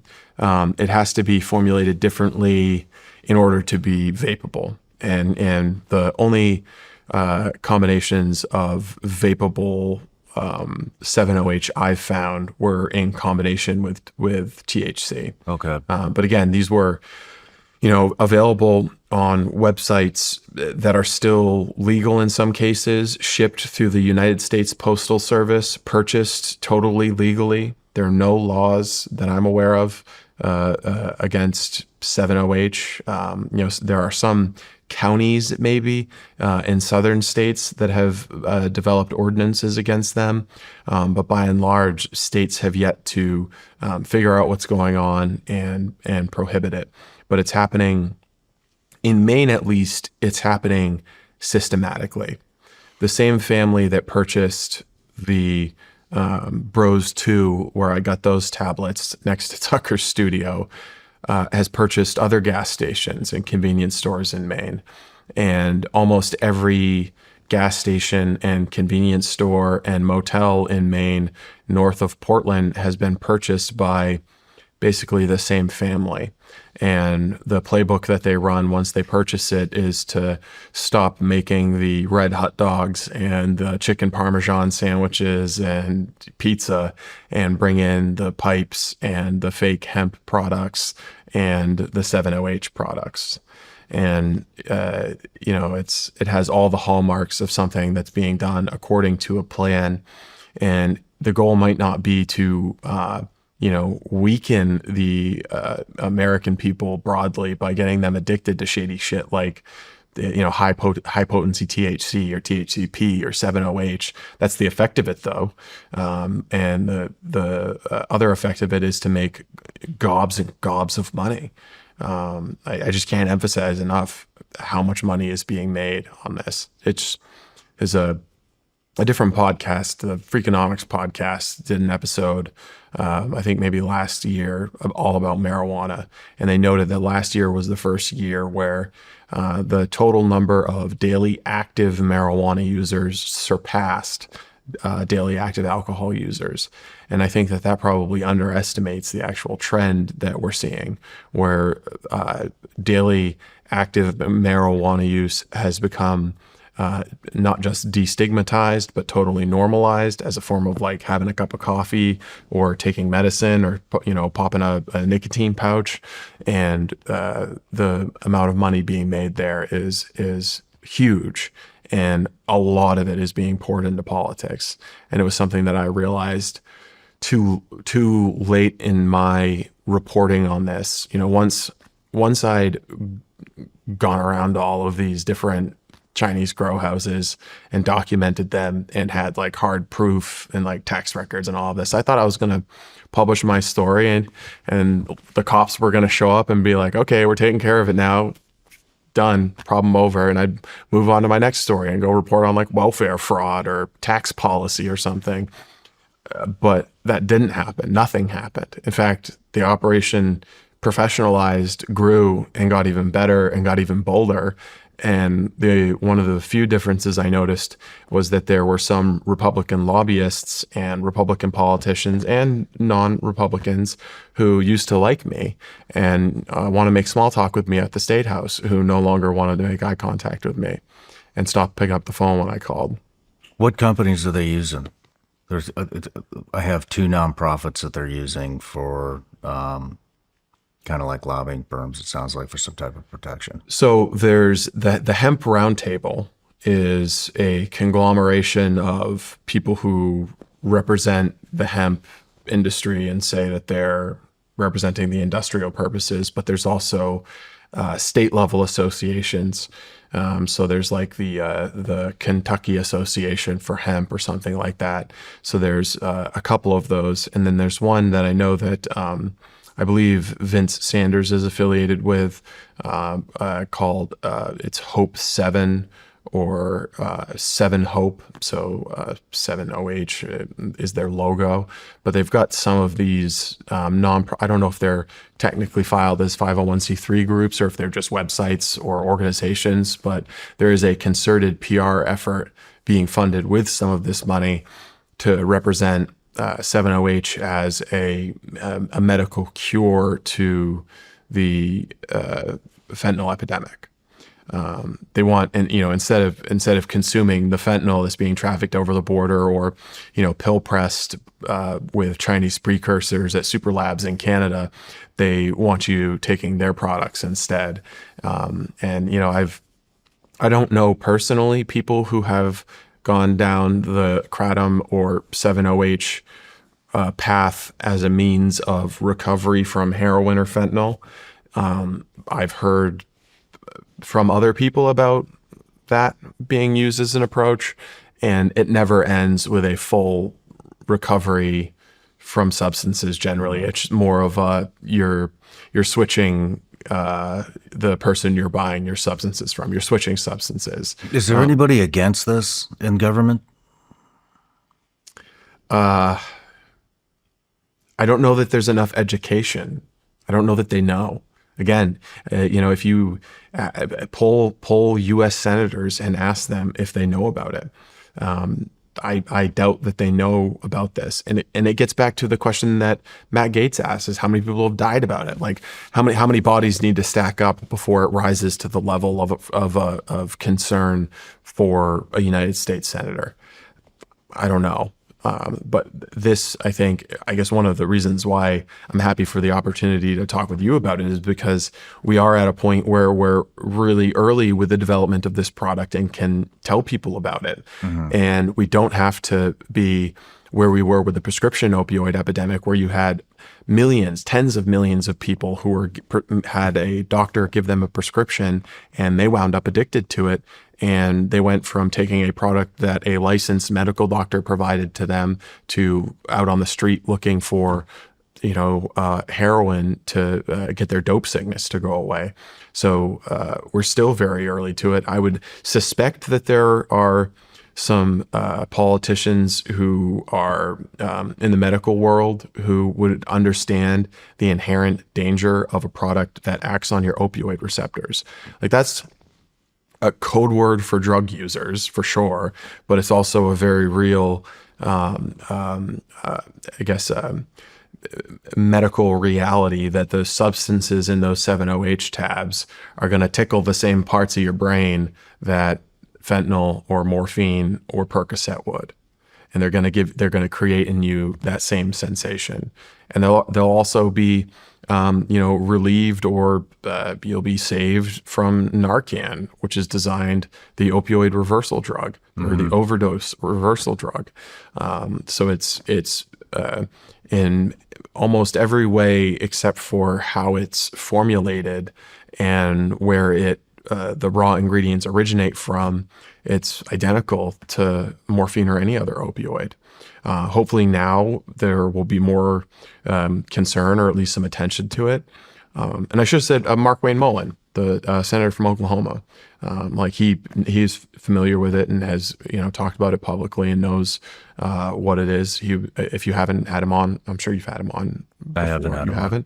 He would be good to have on this, and especially too because the Chinese drug trafficking in Oklahoma is different and probably worse than in Maine because of the geographic characteristics of Oklahoma and the way they have their licensure process set up. You just have huge greenhouses, like city-sized complexes controlled by Chinese drug cartels, where Chinese migrants are smuggled across the border.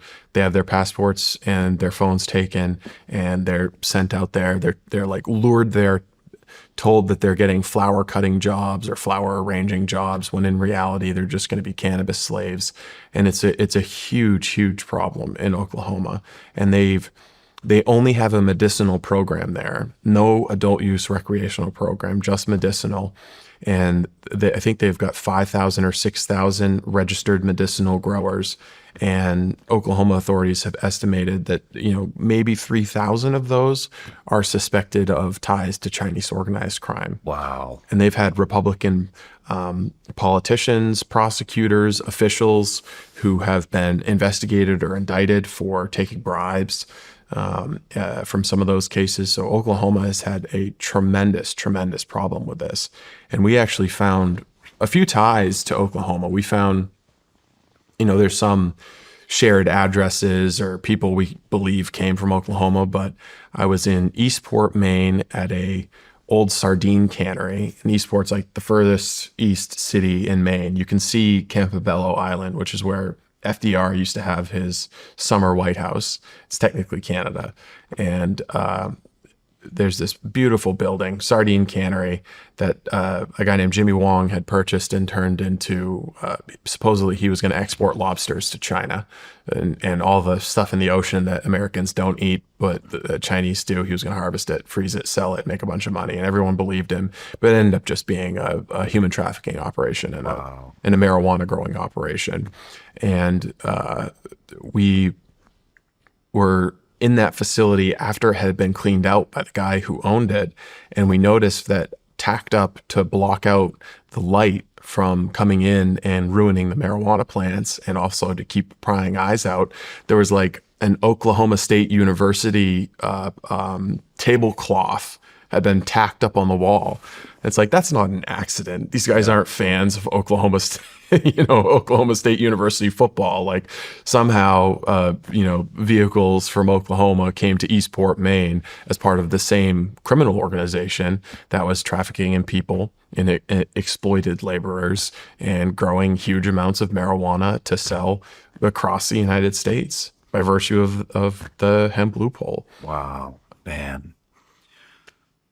What am I missing, Steve? Covered a lot of info there. We have. I don't know that we're missing much.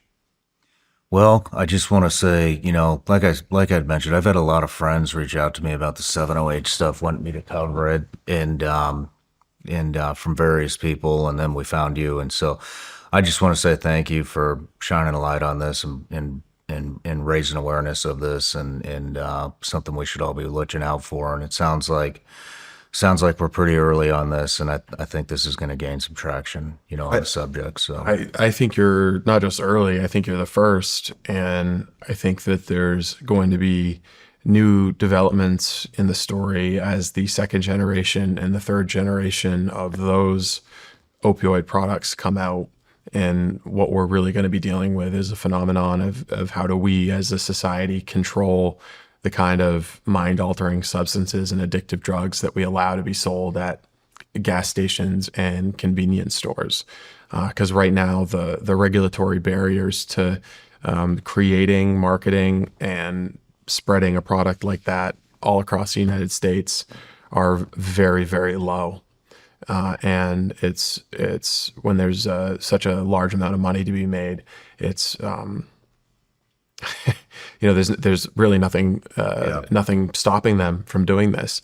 And you don't have to be wearing your tinfoil hat to see how it's in the interest of America's enemies to have everybody addicted to gas station heroin, and have everybody smoking gas station weed, and have everybody, sucking on these little vape pens made by Chinese chemists in Flushing, New York. Mm-hmm. And who knows what else they're putting in them. Yeah. So we've allowed the proliferation of networks, and even if they're just totally benign, just here to make money, it's not in America's best interest to have this.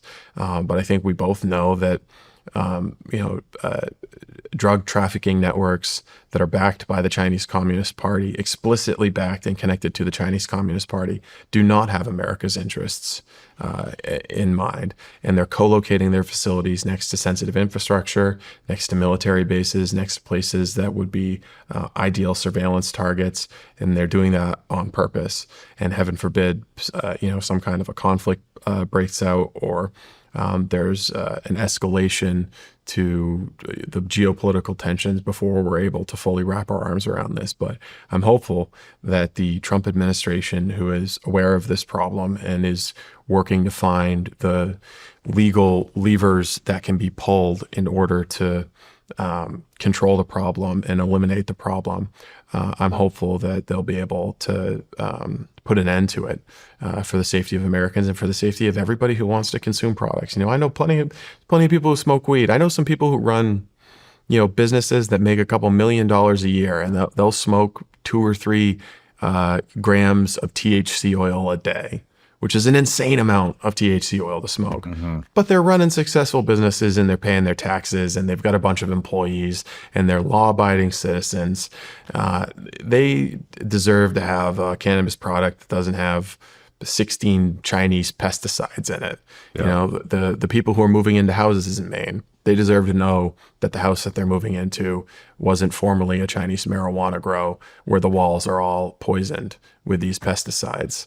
Just like you would, if you crack a beer, you want to know that what's in it. You want to know that there's not crazy Chinese fungicides in it. Yeah. You deserve the same thing if you're smoking a joint legally in some state. And right now, because of the patchwork of laws and the large, powerful forces that benefit from this patchwork of laws, we don't have that. We have no certainty. If I could say anything, it would be just, if you want to smoke some pot, grow it yourself. Whatever, just because it comes in a shiny plastic package at a gas station or a convenience store or a head shop, and the guy at the head shop is really nice and really cool, doesn't mean a thing. Doesn't mean a thing. I will not be bringing the cannabis I purchased here on the airplane with me back to Maine, because that would be a violation of federal law. But if I did bring it back there and had it tested, I'm willing to bet that it would probably test positive for at least paclobutrazol, myclobutanol, and a couple of the more common pesticides and growth hormones and other chemicals that the Chinese growers and others use on their products. And American consumers deserve not to be poisoning themselves in that way. Yeah. Well, like I said, Steve, I appreciate it, man. Keep going. Keep going. Thank you. I'm not going to stop. Thank you very much.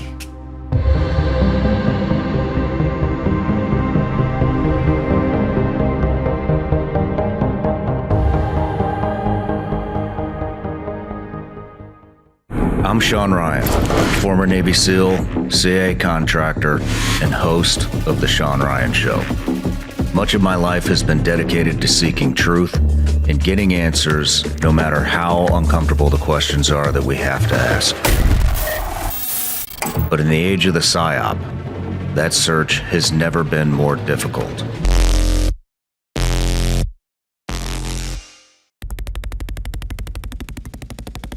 In September of 2022, the U.S. Army's 4th PSYOP group released a cryptic video on YouTube. There is another very important phase of warfare. It has as its target not the body, but the mind of the enemy. Between clips of troops assembling chess pieces and social unrest, phrases begin to appear on screen. They ask, "Have you ever wondered who's pulling the strings?" These are the Psy-War soldiers. The series you're about to listen to is an attempt to answer that question, and an even bigger one. The global power brokers that conduct psychological operations constantly evolve. Technology like AI has evened the playing field, and now, in the era of social media and the democratization of information, all it takes to conduct a PSYOP is a smartphone. Like and subscribe. In each episode, we look at a different method of psychological operations, how they've evolved, and how they are being deployed. There's a quote that is attributed to a scientist named E.O. Wilson that says, "We are drowning in information while starving for wisdom." This is a life raft in that sea of both information and misinformation. PSYOPs are all around us. They're conducted by corporations, governments, activist groups, intelligence agencies, foreign adversaries, and anyone who knows how to shape perception to get what they want.